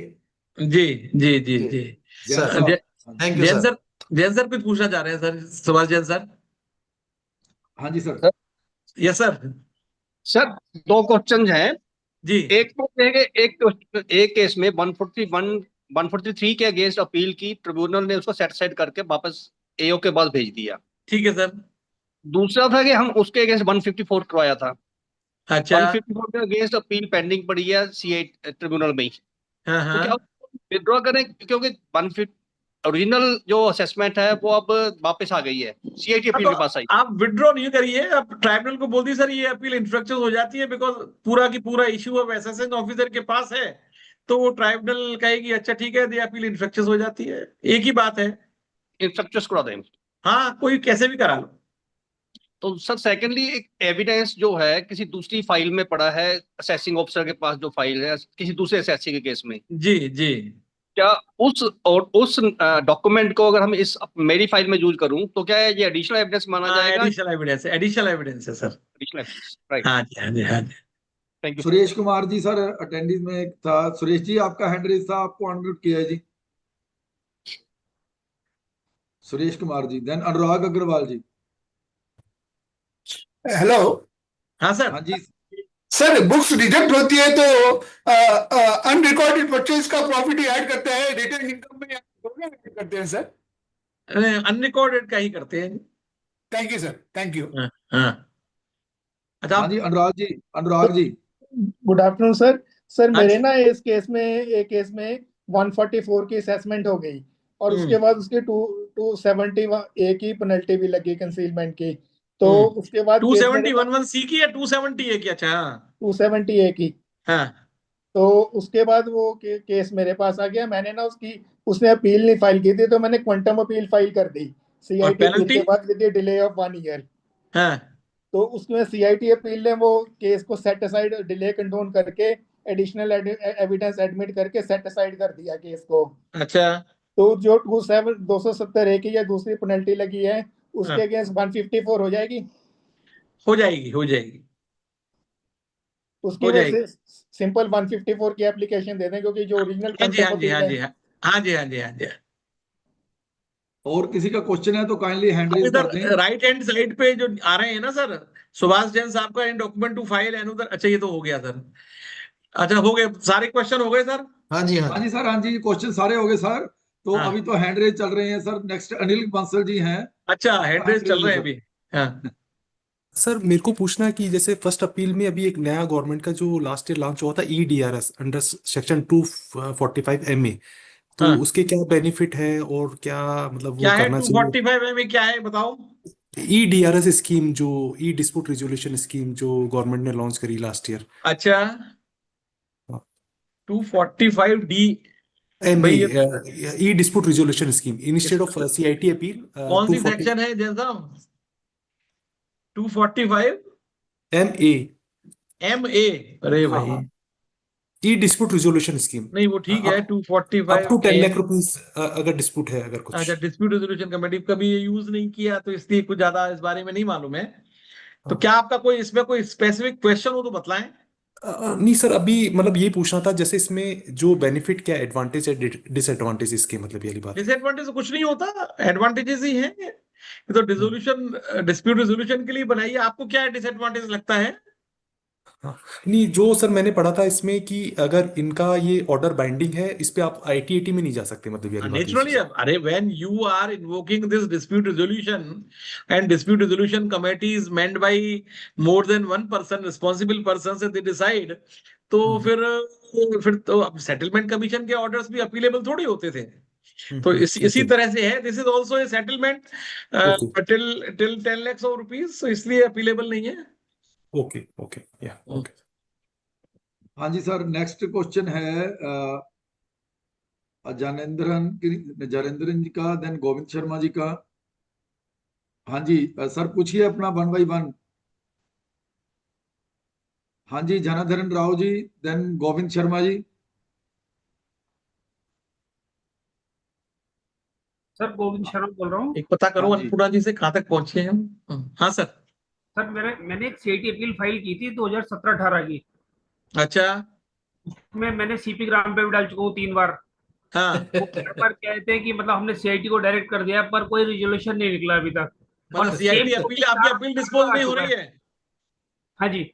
अरे 6.5 लाख लोग हैं ऐसे। और सेकेंडली सर, उसके अंदर वीडियो कॉन्फ्रेंसिंग का ऑप्शन भी नहीं आ रहा मेरे पास। चलो खैर, वो तो कोई बात नहीं, वो करे तो सही। मैं तो ये कह रहा हूँ सीआईटी अपील डिसमिस करें, कम से कम ट्राइब्यूनल तो जाएं। अब ये उन्होंने दे राइट सर, राइट। अगर दे एक have made the entire system immobile. अगर एक सर और आप सीपी ना ग्राम डाल दी तो वो गुस्से एक में ना डिसमिस ही कर देगा। आप एक ना ऑर्डिनेंस लेके आओ, सरकार को यस सर। बोलो कि जिनको ने जिनकी डिसमिस करनी है वो तो ट्रिब्यूनल में जाएं, जिनको विवाद से विश्वास में लेके जाना है उनको वहां लेके जाएं, काम तो सर निपटाएं 4 बार इनका। सेम नोटिस आ चुका है, 4 साल से कंटिन्यूस, हर 1 1.5 साल बाद एक नोटिस आ जाता है। सेम रिप्लाई फाइल करता हूँ। हाँ, ये सिस्टम थोड़ा गड़बड़ा गया है। और सर तो सर आपने पहले गुप्ता जी ने एक रिप्लाई दिया था ना, वो कह रहे थे कि जी मेरा वो उन्होंने एक्स पार्टी कर दिया, तो वो ढूंढते हैं कि किस में रिप्लाई नहीं आया, वो यस वाले यस डिस्पोज यस। कर देते हैं। हाँ, वो कर देते हैं, या सर ईएसआई पीएफ वीडियो वाले हो कॉन्फ्रेंसिंग के गए। लिए क्या करना चाहिए? पार्डन? वीडियो कॉन्फ्रेंसिंग के लिए, हियरिंग के लिए। नहीं, वो जब जब वो तो खुल जाएगा, ऐसा तो हो नहीं सकता कि वीडियो कॉन्फ्रेंसिंग तो लॉ में ही प्रदत्त है। सर लॉ आप में तो अगर, है, पर मैंने सबमिशन के बाद भी खुलता ही नहीं मेरे यहाँ तो। नहीं तो आप कुछ वो रखो, इसका स्क्रीनशॉट लेके रखो। अच्छा, स्क्रीनशॉट रख लेता हूँ और एक एप्लीकेशन लगा दूं सर। हाँ, लगाओ लगाओ, भेज दो कि साहब आपका ये तो खुल ही नहीं रहा है, ये वाला तो ठीक है ना। राइट सर, थैंक्स थैंक्स हाँ सर, हाँ थैंक्स। हाँ हाँ। Thanks thanks to all. Sir next, हाँ जी, अ, जनार्दन जी का क्वेश्चन था, आपका हैंड रेज था जी जनार्दन जी। अब जनार्दन, अश्विनी जी, हाँ अभी जी। कितने और हैं? मेरी वाइफ आ गई है, उनके साथ नहीं मुझे नहीं, जाना है। लास्ट लास्ट है सर क्वेश्चन, इसके बाद हैंड रेज में भी क्लोज कर रहा हूँ सर। अच्छा हाँ। मेरे ख्याल में वो भी क्वेश्चन नहीं पूछ रहे, तो मेरे ख्याल में we have concluded at time and with all the queries has been resolved. तो sir thank you very much. तो आपका इतना टाइम हमने लिया और अरे नहीं आपने सर, हर इट्स ऑलवेज क्वेश्चन अ का प्लेजर बखूबी कि मैं रिप्लाई। अपने प्रोफेशनल ब्रदर सिस्टर्स के किसी काम आ सकूं। तो सर कोई बात ही नहीं है सर, इट इज इससे ज्यादा और क्या फुलफिलिंग एक्सपीरियंस हो सकता है। Thank you very much sir. तो हमारे एक ही स्पीकर कॉमन रहे हैं तीनों दिन, वो Amarjeet Kamboj ji, for the vote of thanks. तो आज का भी सर आप ही दें, उसके बाद ही मैं बोलूंगा। कंबोज साहब। सर अनम्यूट करो, कंबोज सर अनम्यूट करो अपने आप को। ओ सॉरी, अनम्यूट करो सर, अनम्यूट।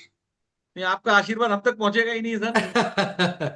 सर इसमें तो मैं सबसे पहले अश्विनी जी का ही धन्यवाद करता हूं कि कंसिस्टेंटली उन्होंने मुझे ये अपॉर्चुनिटी दी है to propose the vote of thanks and of course for the today's deliberations, a spellbound, I can only use these words as usual, not only by Dr. Rakesh Gupta ji, but of course we had the opportunity to listen so good a deliberation by CA and advocate Somil Agarwal. Sir दो ही दो beseeches your blessing sir, वो बच्चा है बड़ा, अभी नहीं आप जी, सब नहीं लोग नहीं नहीं नहीं, आपका आशीर्वाद उनके पास है और इतनी सपोर्ट है, and he has touched upon a very practical and thoroughly on all the issues relating to which, of course, a beginner, a young member who needs to learn. He presented his deliberation in such a manner कि जो भी member सुनेगा ना जी, या बाद में जो PPT या जो इसकी लिंक ये शेयर करेंगे अश्विनी जी, तो वो डेफिनेटली उसको एक बिना किताब पढ़े एक समझ आ जाएगी कि मैंने आईटीएटी में अगर प्रैक्टिस करनी है तो किस ढंग से मुझे ये डॉक्यूमेंट दाखिल करने हैं, कौन कौन से इशू पे करने हैं, कौन कौन से सेक्शन है। क्योंकि आई सीआईटी अपील में तो फिर थोड़ा सा चल जाता है जी, लेकिन ऑफ कोर्स जैसा आपने भी गाइड किया कि आईटीएटी में you have to be very clear, very honest in your submissions, कोई भी मिसलीड करने की कोशिश ना करे, and in particularly sometimes the tone also, which I would also like to add. yes sir, that's कि very nice, very nice. कई बार हमारी वहां बोलने में हम एंजाइटी में थोड़ा ऊंची बोल जाते हैं कि शायद मैं जोर से बोलूंगा तो मेंबर्स को ज्यादा अच्छे से सुन जाएगा, लेकिन ऐसा नहीं है।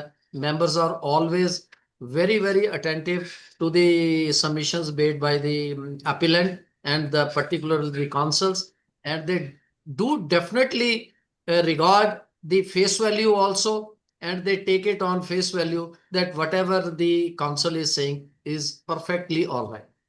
So this was the third and concluding day of this 3 days webinar organized by Ashwini ji, Neha ji, and the Voice of CA Sanjay Agarwal ji and their team.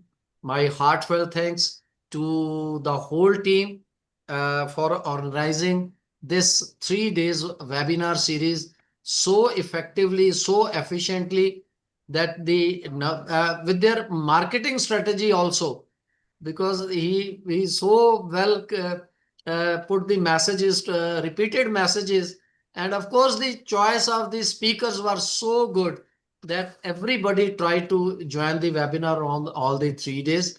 Thank you very much to the whole team. And of course, my thanks to the first day speaker, CA Prakshit Agarwal ji, though formally the vote of thanks was given, but since this is the concluding day, I take it my privilege to again convey heartfelt thanks to CA Prakshit Agarwal ji and for the deliberations on the faceless assessment and 148. He too deliberated very practical. He gave the examples, and in a very elaborate manner he given his views on the topic. The next day was, of course, in the hierarchy, our Central Council member Sanjay Agarwal ji, who too delivered very effectively on the procedures and law for the appeals before the CIT appeal.